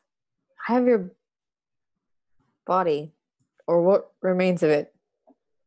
That old thing? Can I get rid of it? Because it's kind of creeping me out. It's creeping me out too. So Alice, just because it'd be funny, so etheric devices you can just operate without touching them. So lights you can turn off and on without using the switches. You can eavesdrop on any telephone conversation, like of a phone that you're near. You can speak into it, so you can insert your own voice into it. And similarly, like the radio and stuff, you can speak through it if you wish. Okay, I think then maybe retroactively Alice has been talking through the radio or the gramophone this whole time. The music's playing in the background a little bit. There's just like dun, dun, dun, dun, dun, dun, dun, some weird jazz. And then Alice is scatting over top of it. Lucky, it's a bit strange what's happening. What part of it's strange? I keep going into the ground by accident. I'm floating too high. What can we do?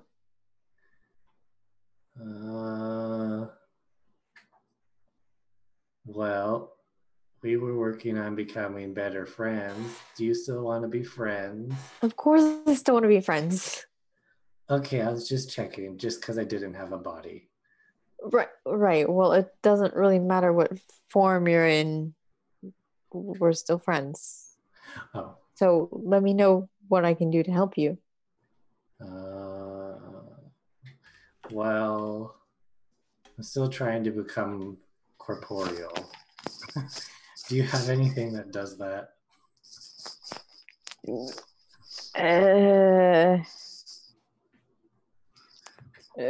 I don't think I have anything that can help. You know what?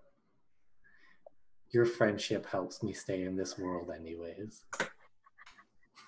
I'm glad I can ground you. I'd really like if you had a body again. Unless you don't want one, which is totally cool, but can you possess somebody, or is there? Have you considered that at all? Lucky, we don't want that. If Alice possesses somebody, she will be exorcised, and it won't be good. How? Like, unless somebody.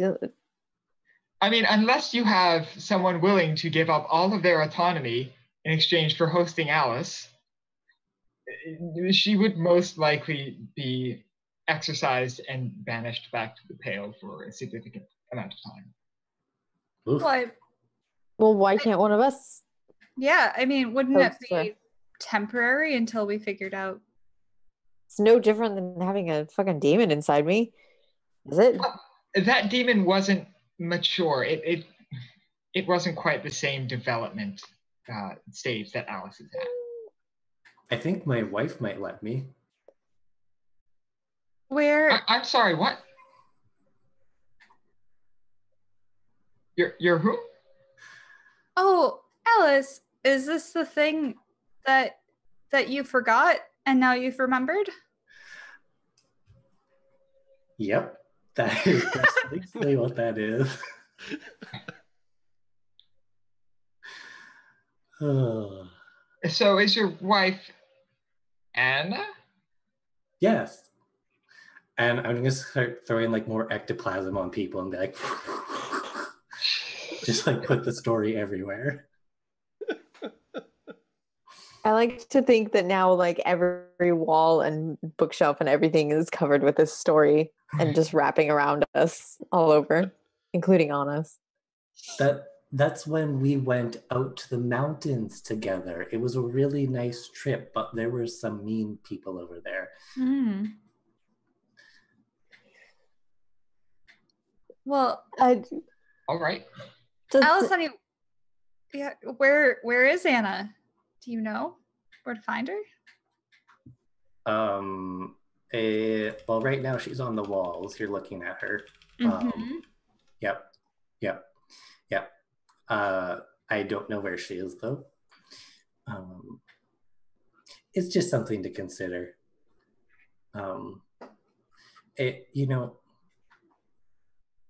Yeah, if I think of anything, I'll ask for help on how to get to her, but I've got some working ideas.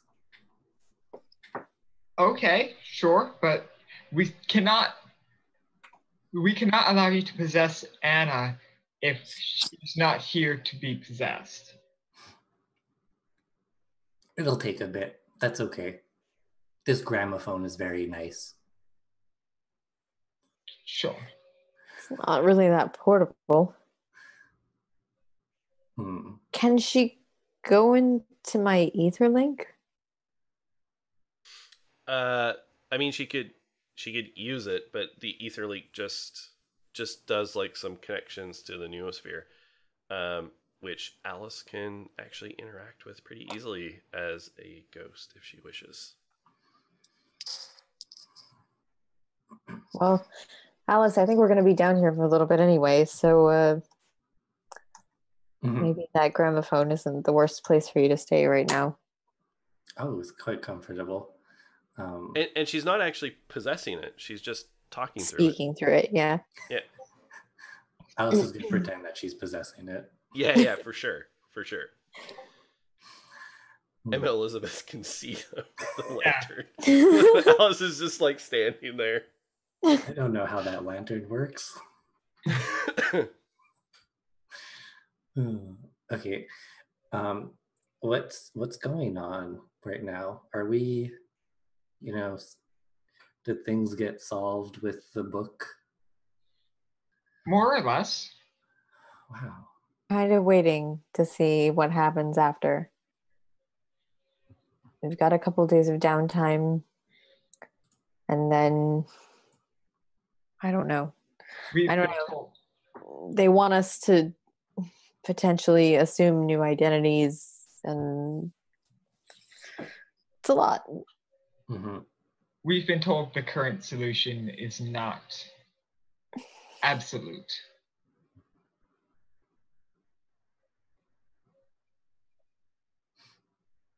Okay, that's good to know. Well, I'm dead, so I'm okay with it.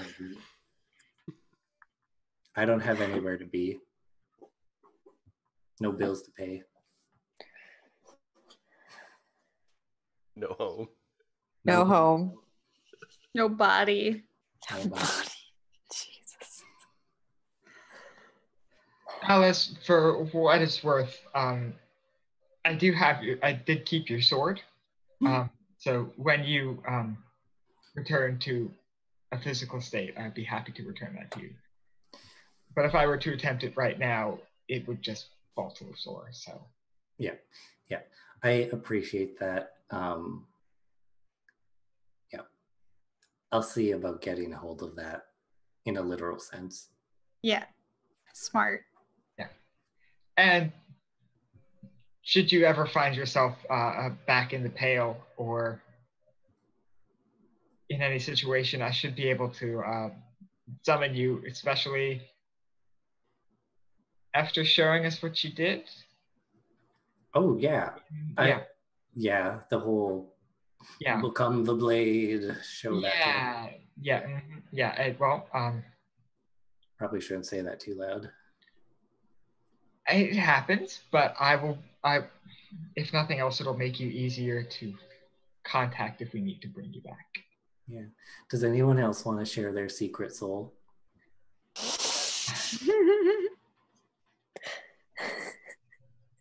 Listen, Alice, I'd rather not. Okay. Alice, I would share my secret soul with you. Okay. You two go away, please. Oh, Poppy's there too. Poppy's there too. Yeah, how is Poppy just? Poppy's probably like, what the fuck is a secret soul? Yeah, she's The only guy watching. Yeah, I mean, she might know it. Like it's that they exist is a thing.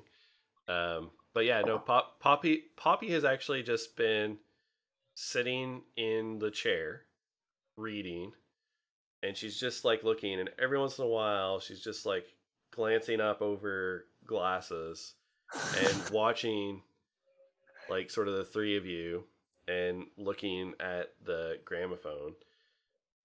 And she's just like, I always hated it when ghosts haunted the gramophone.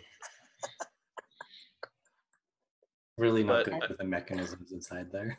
But Is the old I guy watching? suppose Lucky, that's Alice.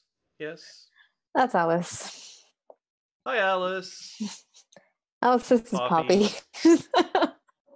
Hi, You may not Poppy. remember me. I think you saw me once or twice. I've heard about you. Yeah. That's true, actually. Cool. Well, if you two need to have a moment, Poppy, I actually have questions for you about the university, if you don't mind. Sure. Great. Thank you. Oh, we'll wander away to a little corner. All right. Emma. I'll leave you to it. I'm gonna grab my fucking rainbow ass pride tablet and go back to my room to continue studying. The Kaleidoscope Void tablet. Well, Alice. Alice will try and apparate as a blade, sort of a ghostly image of a blade, in sort of a sign of, I don't know. It sounds cool. I'm not sure how this works. You just Either- choose to reveal it to I us. just choose. Yeah, I mean, you can tell me what form that takes, but Okay. Let me think for a second. What is yours, Corey? She's the blade. Okay, I don't remember all of them, but Yep. I was thinking the sword, but I guess the blade is better. I think what Alice does while Lucky's getting ready is she sort of tries to form into her page-like self, Mhm. and the ghostly arms sort of open up the chest, and inside you can see this sword made out of like paper, and it looks like the Vorpal sword. All right. And I Okay. think you can feel when it does that, and it's an echo of what you felt earlier, but I think we're too caught up in Alice's death to really register what it meant. But when Alice reveals her soul to you, you can feel this connection. Like you can feel as if your two souls are becoming intertwined. Like there's an entanglement there, and you can feel like these little threads that you could pull on, that you have some measure of power over Alice. But at the same time, that's not totally unidirectional. So you can actually feel there's a little bit of yourself that Alice, to a lesser extent, but this a pull that Alice could potentially use as well. And I think for a briefest moment, you see these shimmering, multicolored threads pulsing with the magic of the suns, like connecting between the two of you. All right. Well, as if drawn to the sword, the blade I see before me, I will get up from my chair and stand. And as I do, it almost looks like my everything about me is kind of collapsing inward until it looks like I'm a thought form, not a thought form, a lacuna. But rather than being a doorway to the red or something like that, kind of all sucks into this infinite blackness, and then very far away within this like lucky shaped hole there are like distant pricks of light like stars, but in an inky void.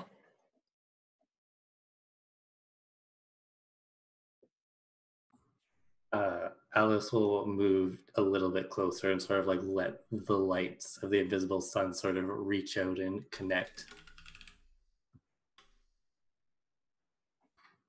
It's just weird. Yeah.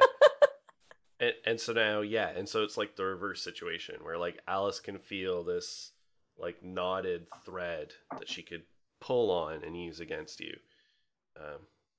But there's sort of a lesser extent in the reverse too.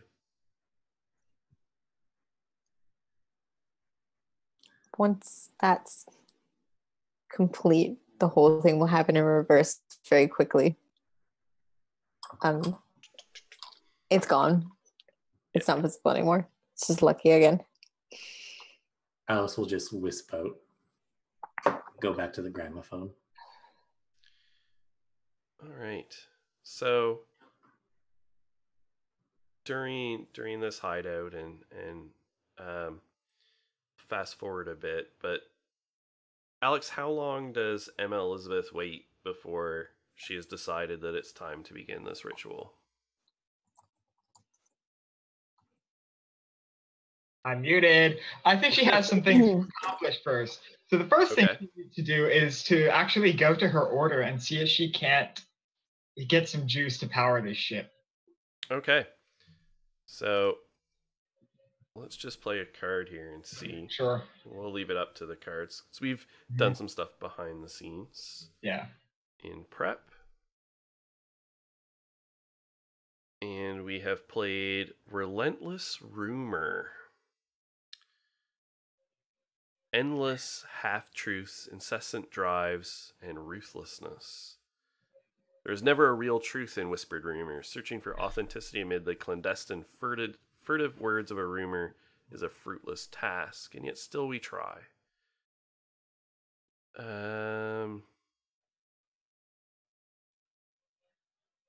Okay. So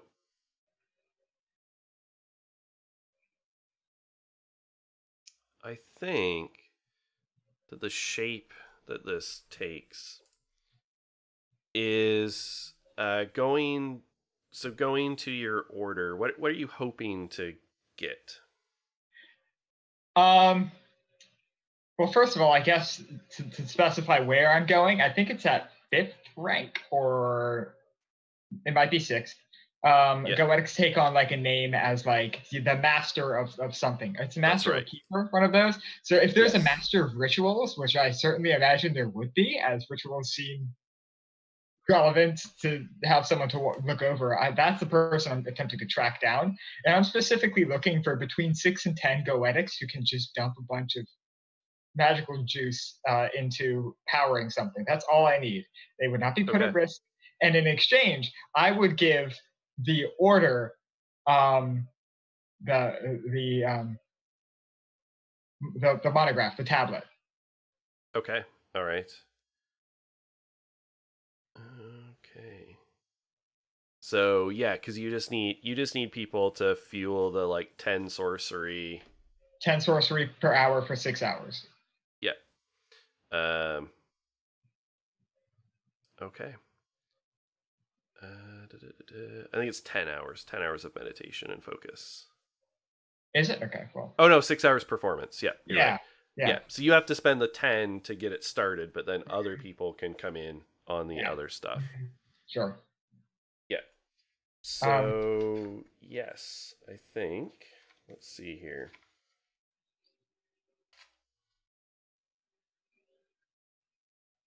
Yeah, it would be the 5th degree is the master's. Sure. Okay, so the master of rituals is a Goetic named Veronix. Mm-hmm. Actually, yes. So Veronix, the master of rituals, is intrigued but wants information about your intentions because they have heard a great many whispers about the paths that you walk.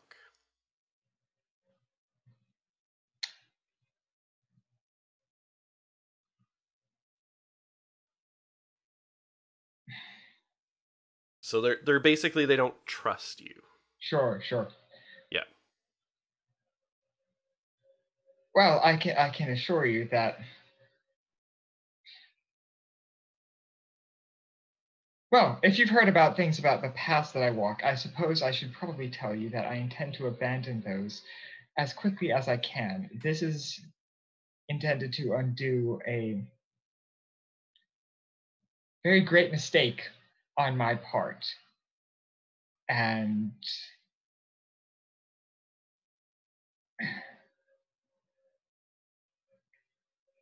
quite frankly, this is... Look, the point is that I'm trying to fix something that I did wrong. It would in no way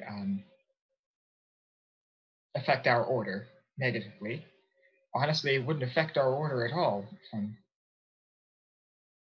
And it's certainly not some heinous scheme or something like that. Okay. And you've offered the tablet, and have you like showed her, like brought it with you so like she can inspect it, see? Yeah, I guess so. That you've got something that's worth it, like that sort of thing. Yeah. Okay. Yeah, I guess so. Okay. So let's see. So this is going to be a persuasion related role here. Mm-hmm. She's distrustful of you. I'm going to say that the difficulty here is a 6. Sure. You can leverage any of your persuasive skills as well as connections. So connections with the Goetic Order are totally appropriate here as well. Yeah, I have. What do you got for a venture? I have 1 level of connection with the Goetics. I would like to. I imagine that this is before I go out and start looking for my training. So at this point, I only have 1 perception. That's right. Persuasion. So yeah, I only have one level of persuasion at this point. I have one level of correction with the Goetics, and I can put 3 acumen into it. Acumen. I can put 3 interaction bene into it for a total of 5. Okay. So that's what I'll roll so for. we just need to roll a 1 or higher. Yeah, well, that's not always guaranteed. 2! Okay. All right. So despite her reservations, I think she is swayed by your seeming commitment to walk a different path, as well as I think overall it's the fact that as the master of rituals, this will be a new acquisition for the Goetics and for her. And so, just thinking about herself. Yeah, exactly. So she will organize a couple of Goetics who are capable. Mm-hmm. Basically some rank 1 Goetics who will help fuel the ritual. While I'm here, I figured I should ask someone, this, based on what I've been reading, seems very dangerous. If you would know anyone who might be able to help me survive this endeavor, I would most appreciate it. Because, well, honestly, I would imagine you would want to see this performed successfully and not see me reduced to ash before your eyes. Because, well, any ritual can do that. Indeed. Well, for that, you will want the Mistress of Resistance.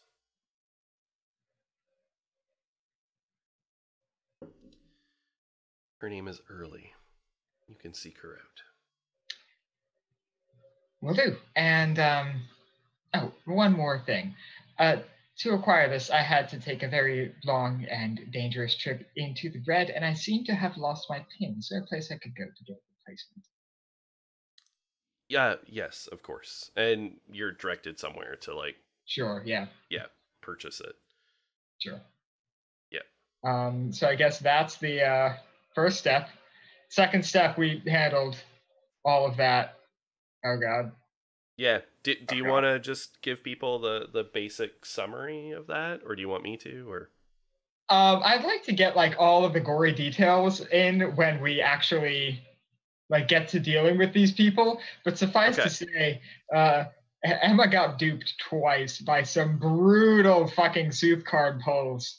And so there are people out there that need to be dealt with. Yeah, you got your training. But I got my training. Boy, did I. It was brutal and really amounted to emotional abuse, basically. Yeah. Mental abuse. Mm-hmm. Yeah. Okay. And that's going to kick off a whole nother arc for Emma Elizabeth, assuming she survives. Sure. So you begin laying the groundwork. So what other things did you need to put in place for this ritual? I need to acquire 17, I believe, Leaves of Insanity. Yeah. So I know. You have them already? I have the money for them. I do not have them as such. Lucky might know a guy. I might know a guy. If you ask me, anyway. I'd like to imagine that she just casually mentions it at some point, oh, I have to go to the EMC to pick up some, ingredients. But beyond that,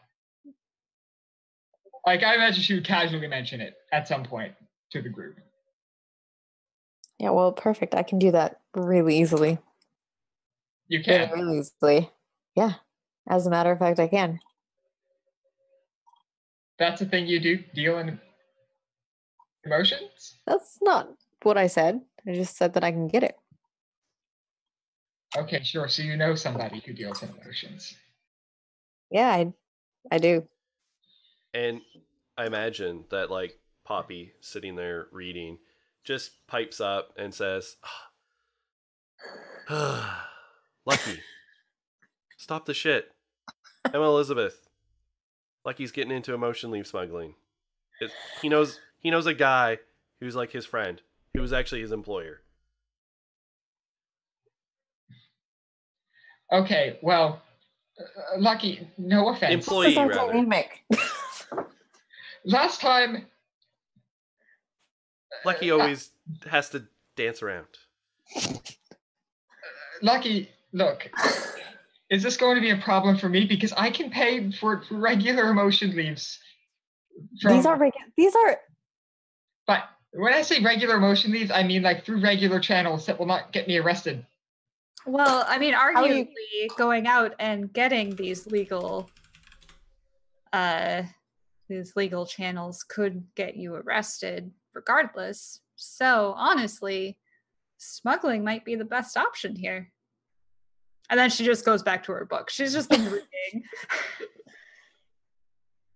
I would argue that going out and buying 17 Leaves of Insanity would probably look more suspicious than just going through back channels.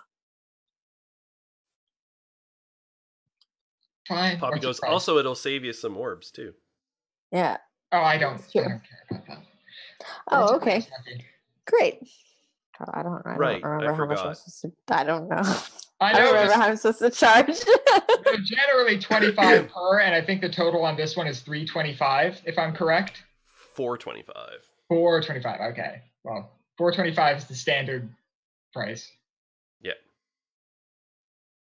MSRP. Yeah, because, yeah, they're like 20, 25 Yeah. each or something. Uh, Lucky could get them that's for, reasonable. I don't know, about 300 crystal. Okay. I'll give them to you at cost because we're friends. What do you say? Look, I always paid Alice for her work, and although yours might be less legitimate, it's still work. So I'm gonna pay Oh. Lucky 350 orbs. Oh, so I should clarify. The 300 crystal would be like if Lucky sold them at street value. Would be 300.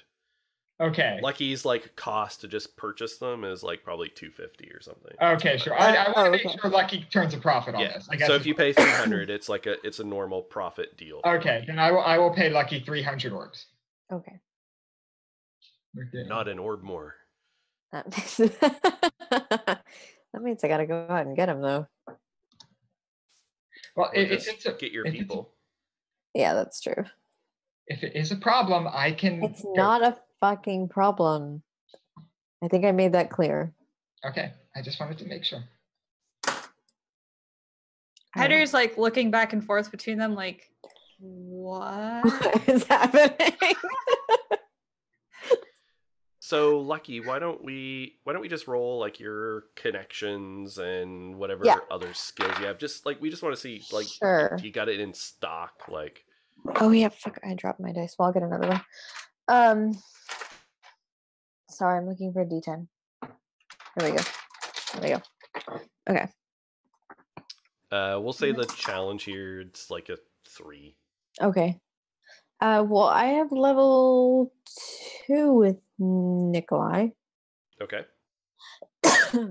and yeah, okay. I'm not gonna add anything to it. I'm just gonna start with 2, so that brings it down to 1, right? That's right. Yep. Okay, that's a 9, so it goes fine. All right. It goes smoothly. So you have 17 leaves of insanity. The eye doesn't quite want to focus on them. They twist and turn kind of like a Mobius strip, and like your eye is wrenched just looking at them, and they come in impossible colors that shift constantly with all the colors of the suns. So what else does Emma Elizabeth need? Oh boy. Let me think. I have the emotion leaves. I have the stuff. This all took place, I think, before I went early because I had to talk to the other guy first for the other thing. That's right. So you do Um, those things. It's a couple of weeks preparation, Yeah, like oh, training. Yeah, At this point, we're back in like dark basement is where the ritual will occur. I thought I was going to do it at the Hall of Records since I'm giving this over to them, to the Goetic. Oh, sure. Absolutely. Because I don't want to bring these people into like our homes and stuff. Gotcha. Like, Gotcha. This Okay. is This is a business deal. I would like to. I would certainly like to perform this at the Hall of Records. Right. Where they So have. it'll be a special ritual chamber of the Goetics. Oh, I love it. So yeah, I imagine there's that. God, I think at this point,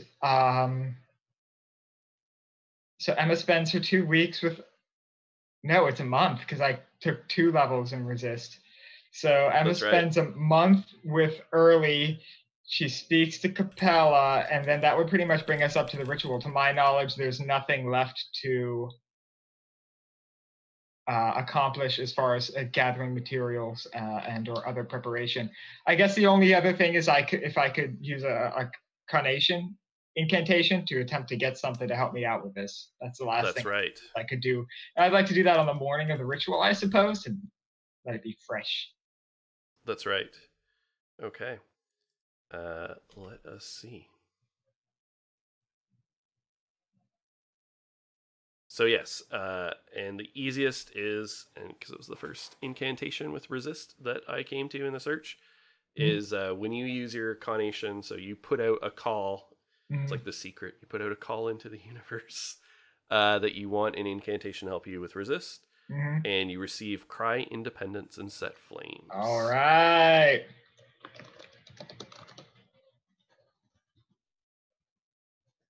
Sorry, I'm building my venture on my OneNote and like in the moment because there's a lot going on here. Yes. All right. So as far as prep goes, I think that's the last of anything like significant. At this point, I will have been fasting for 2 days, I think. So there's that. I like to imagine that she's asked for like a gramophone or like a telephone to be placed in the ritual chamber for Alice to attend. Thank you. She's invited Lucky and Alice to this, of course. Or Lucky and Henry to this, of course. But honestly, beyond that, I think especially by the time she starts going to Early, like she hasn't been seen, like at all. Over the past month. So I imagine like when Lucky and Henry do get to the Hall of Records and like see her like organizing the ritual, like saying, oh, you stand here, you put that, emotion leaf there, draw that salt circle there. She's looking supremely run down. Like she looks like she hasn't slept in a long time. Her hair looks like it hasn't been tended to in a long time. Emma Elizabeth was never thin, but she looks like she's lost weight and does not look healthier for the change in the slightest. She's looking pretty rough at this point. Chain smoking. Yes, very much so. Like lighting the next cigarette off the butt of the other one. Yeah. Yeah. Okay.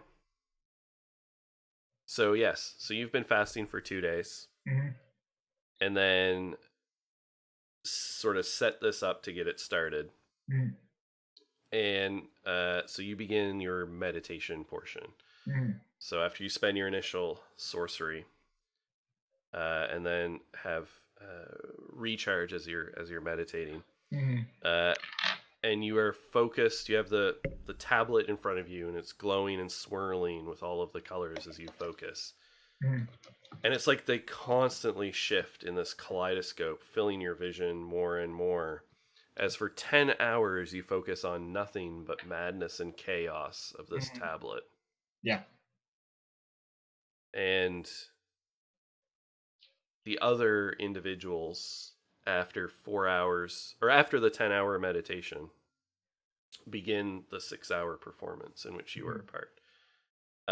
Do you have other people participating? So other than sort of, there's like 6 Goetics who are going to come in and help perform and spend the sorcery cost. I mean, if I went to the Master of Rituals and said, I have something here that can literally bend reality into anything I want it to be, I imagine there are some higher ups just like monitoring. Yeah, oh, for sure. I certainly imagine there's someone in the, protected box somewhere way up high looking at all this going on, just taking a look at what happens. Yeah. And I imagine that this ceremony, so there's these protected boxes up high, and there's like some bleacher seating. It's kind of like an operating theater. Yeah. And there are younger goetics in attendance just like watching. Yeah. Quiet, utterly quiet. In fact, enforced under a magical silence. Yeah. But instead of like pearly white, this is like utterly black. Mhm. It is like a pit Mhm. that you are down in this point. And there is, of course, all of the blackness is inscribed with arcane sigils in all of the colors of the suns. Mhm. And you are performing this in the middle of a special circle that's been inscribed and painted and laid out just as part of this ritual. Gotcha. Can I jump back just a little bit? I would like to have like Yep. a final conversation with anybody in case I get sucked into the void and never return. Absolutely. So this is before you begin the 10-hour meditation. Yeah. Because everything from that point sort of flows. Yeah, for sure. I'll definitely have the gramophone set out for this as well.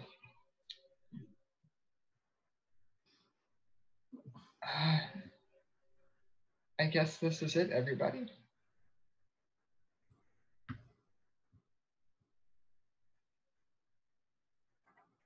I don't know what happens next.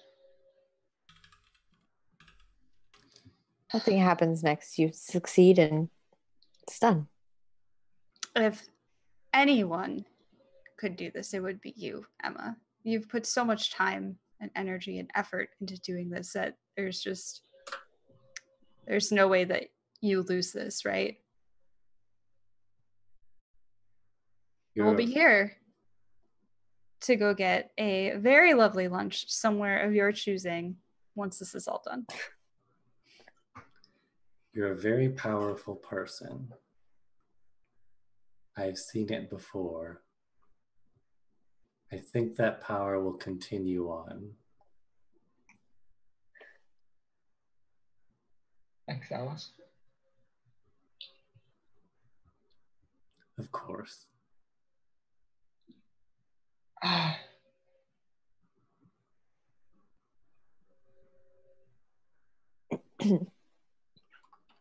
Anyway, we have plans together, so We do. you can't fail. Mm-hmm.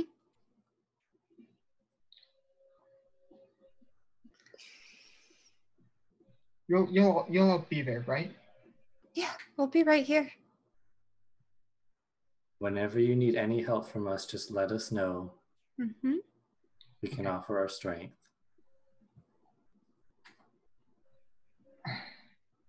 All right, well, here it goes. Good luck, Emma. You got this. And Henry will give her a very big hug. I will reciprocate that hug, of course. And I would also like to give Lucky a hug.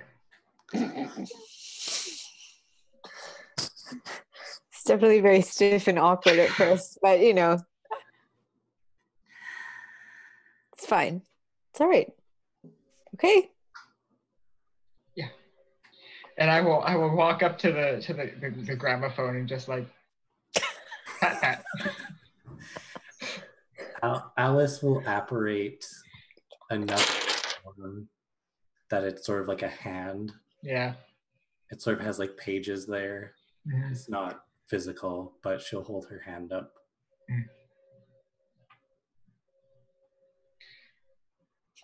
Oh boy, let's do this shit. All right. Hey. Okay. So then you go into the 10 hours of meditation and reflection.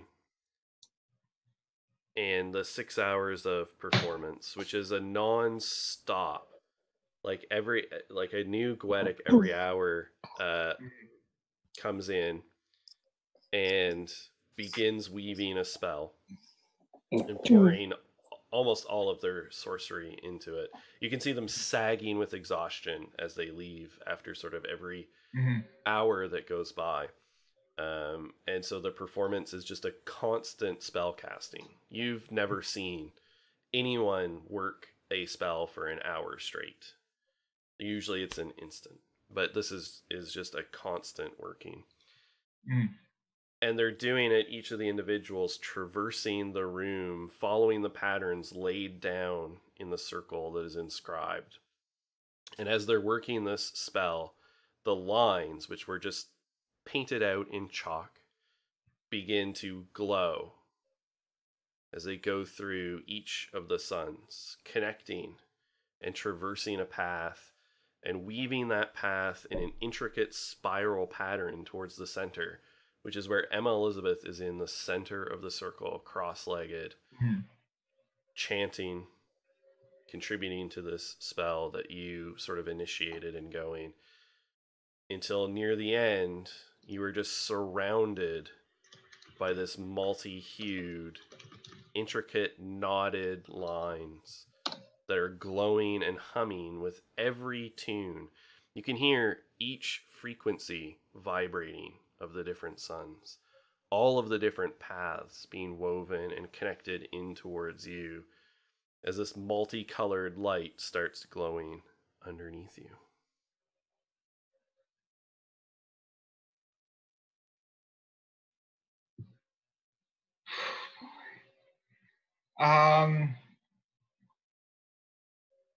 Yeah, I guess I just continue going on reading this tablet thing. Of course, I have little Mr. Faust with me. Whatever happens, I've got my cat. Yeah, I guess I just continue reading. I'm not entirely sure how these ritual things go. Yep. So we're getting close to sort of the trigger point. So if you have anything that's like what's going through Emma Elizabeth's head, like anything like that, sort of before the ritual sort of enters that completion stage. Oh God. So I guess above anything else, she's resolute. You know, I'm going to complete this, or I'm going to be unmade trying. I don't think at this point I don't think anything could really, for a long time, nothing could have dissuaded her from doing this. And now that it's, happening, I think she's as resolute as she can be. Yeah. She's nervous. She doesn't want to die, or I guess die beyond what has happened to Alice, because to my knowledge, what happens if you fail this shit is bad. And I also think that she's a little bit despondent because of what's happened over the past month or so. Like, she hasn't seen her friends at all. Probably when she's needed them most, by no fault of their own. That was her own self-imposed isolation and response to what else was going on.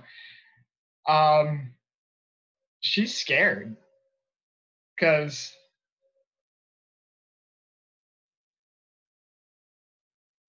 if it works, I think the only thing that's been keeping her going has been this ritual. It's been something to focus on, something to do.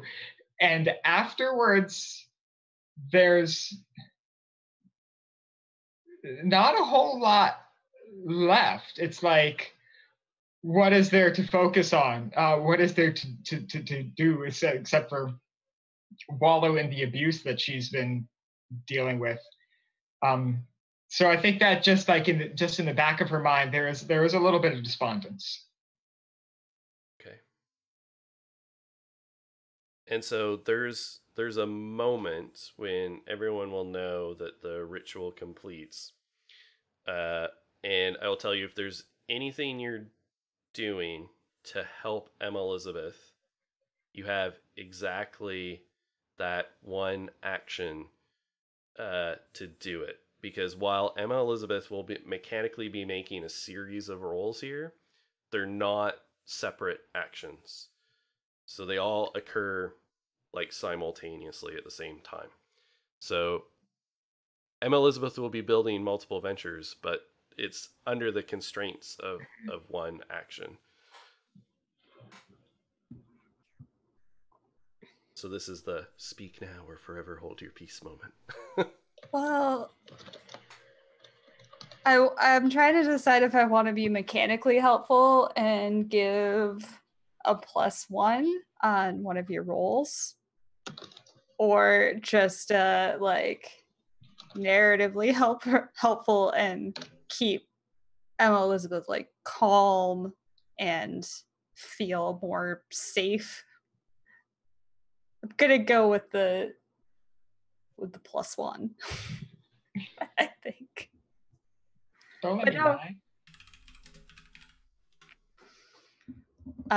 So yeah, I'm gonna weave together. What threads do I even weave together for this? Perhaps I'm gonna weave together sleep and moonlight with the qualities of rest and subtlety, so that it gives her +1 on an action. Okay. And also, like, for flavor, kind of is more of like a subtle touch. Yeah. Just like infuses her with more power, but it's just coming from, maybe in her mind, from her own reserves. Right. Okay. All right. Anyone else? I don't think I can have anything. I don't think I have anything that helps mechanically. Okay. I just looked all over my character sheet and I cannot find anything unless there's some way that I can like give her sortilege or something, but I don't think I have that ability. Or can I? Every Vizsla can do that. You can spend a sortilege to aid in the action of one other person. Oh. You can do it simultaneously, but you can only do it the once to give one dice. But yeah. Okay, then I'll do that. Okay. So you'll be timing it sort of in this instant of completion and sort of lending your magical energy. All right, Alice? So is sortilege an action to give? Yeah. Okay. Yeah. Alice is gonna like, in this instance, at least anyway. Like you're it's not really an action, but like you're constrained by the. Yeah. Okay. Alice is just gonna very quietly in the gramophone try and use weaving the tail. Okay. Effectively it's just gonna give one dice, so it's the same as sortilege, but yeah. Okay. All right. So this eerie, ghostly music with this droning sound, almost like a hurdy-gurdy underlying it, sort of like weaves in to the vibration of essentially the suns and their magic that's flowing through in the ritual at the moment. All right. So, Emma Elizabeth, as the ritual sort of hits its climax, the sphere or disc essentially that you're cross-legged on in the middle of this circle just flares to life with a burning, brilliant, multi-hued light that sort of erupts in a column from underneath you, roaring up through the middle of this chamber and catching you in its midst.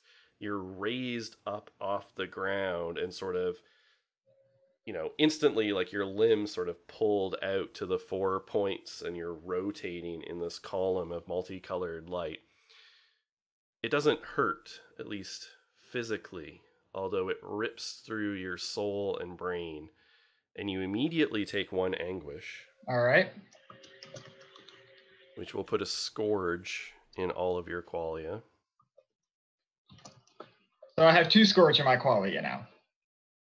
Oh, right, from the previous one? Yes. So you haven't healed that. Yeah. Right. No, I have that written down, so I'm at -2. That's right. Well, so it means that your venture doesn't start at -2.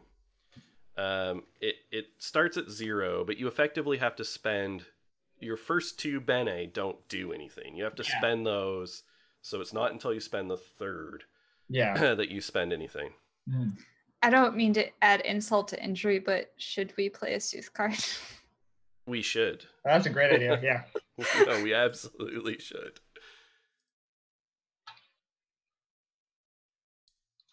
And we have played. This is interesting. We've played the Banished Serpent. So, magic of the silver is enhanced and gold is hindered, which is not good because the color of this ritual is gold. I'm sorry. Oh! Mysteries. So, mysteries, rats, mirrors, and stone. Does that That's apply me. to you? Okay, so that's a +1. So that's going to All cancel right. out. So your ventures are at +1 for that. So, Alright. so we get a nice balance here, Yeah, good. which is very interesting because the meanings of this card, one of them is balance, as well as exile and punishment. All right, so I think that's what we needed there. All right, so mechanically, the Sooth card is going to balance itself out. But mechanically, you can feel the two sort of things happening right now. You can feel that those gold threads are being sort of pulled back. They're not pulsing with as much intensity. Mhm. But your heart, in this moment, your heart and everything you've poured into this is pounding and racing, and you can feel the blood of your heart racing through you. And you now must immediately make 3 resist defense rolls. Can I move my arms in this state? Yes, absolutely. All right. Then the first This- thing I will do is I will explain to everyone I have one goal, which is to bring this motherfucker back from non-existence. And the one thing standing in my way is the statistically significant chance of death. So I'm going to take my wicked key, put it into my own forehead, and turn. Okay. And as you do, you can feel some of those chains click, click, click, click, click, click, melting away. And we will remove one of those resist defense actions as a success. All right. Oh, Jesus. So I have Cry Independence. I have been moved, so my protective circle is not applicable anymore. No, I think it is. It is. It is? Okay, so I have Yep. +2 from that. I have +3 resist, so that's 7 right there, +1 from Henry, that's 8, minus the 2. So my venture is at 6. And That's right. I'm rolling 4 die total. And you're rolling. Because I'm 4. using a sortilege from this, and I have extra die from both Lucky and Alice. Yeah. So now, do you want to spread those out because they don't apply to each of the 3 rolls? The extra Okay, dice. then I'll take 2 now because I've got a good venture. I'll just use my own 1 sortilege for this. Okay. All right. So So because your venture, and I think your venture is going to apply to each of these rolls. okay, yeah, sure. Wait. Yes, you can't spend extra because it's one thing. But yes, your venture applies to each of the rolls. Okay, so then I have a total venture of 6 right now. Yeah. And The challenge for those at home paying attention is 10. yeah. Oh boy, here goes first roll. I've got a 5 and a 7. So plus 5 and a 7. yeah, so that's an 11 and a So that's 13 total. So that's a success. All right. Got the 1 left, I guess, because I've used the wicked key. Yep. So with 6 and a 6. Okay. Oh So- boy. On the brink of death, your mind tattered into pieces. You sort of gather yourself and sink back to the ground and plunge your hand downwards through this roiling chaos underneath you. And you're just reaching through this tempestuous storm of raw magic where it collides together in the kaleidoscope void. And you reach through and your mind reaches through. And if we could play this music on stream, we would play the like Lord of the Rings, like Sauron theme, as this large eye blazing with multicolored light fills your brain as the gaze of the being known as the omnipresent eye. I think that's the one you were going for, wasn't it? Yes. Yes, yeah. Okay. As the gaze of the omnipresent eye turns towards you, I see you, Visley. Oh, boy. What do you wish of me? Oh, I hope this fucker has ears. My name is Emma Elizabeth Maura, and months ago I sacrificed a man named Tora to the demon Twilight to protect the woman I loved. It was cruel, self-serving, and evil. I told him that I wasn't sorry right before I killed him, because I needed to believe that in the moment, but God fucking damn it, I will bend reality until it breaks to have him back. I demand that you bring him back. You put him back in that fucking library. Don't make me mad, please. In the eye, I see your pain, Visley. You have completed a difficult challenge. I see your pain, and I will answer and do as you ask. It is done. And the light sort of just melts away, dripping down to the ground. And your awareness is sort of pulled out momentarily. And it runs through Fartown into the back alley. The crooked spine going through an open mouth into a hidden library. And slowly being built piece by piece as multicolored light swirls and connects and reforms the familiar form of Tora that has been in your dreams. Reforms in a chair as if nothing had happened.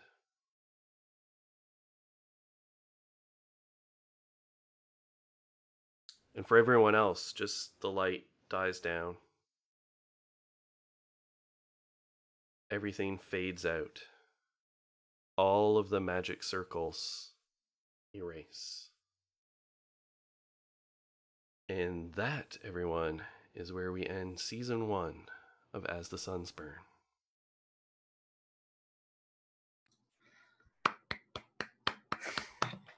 Yay! So,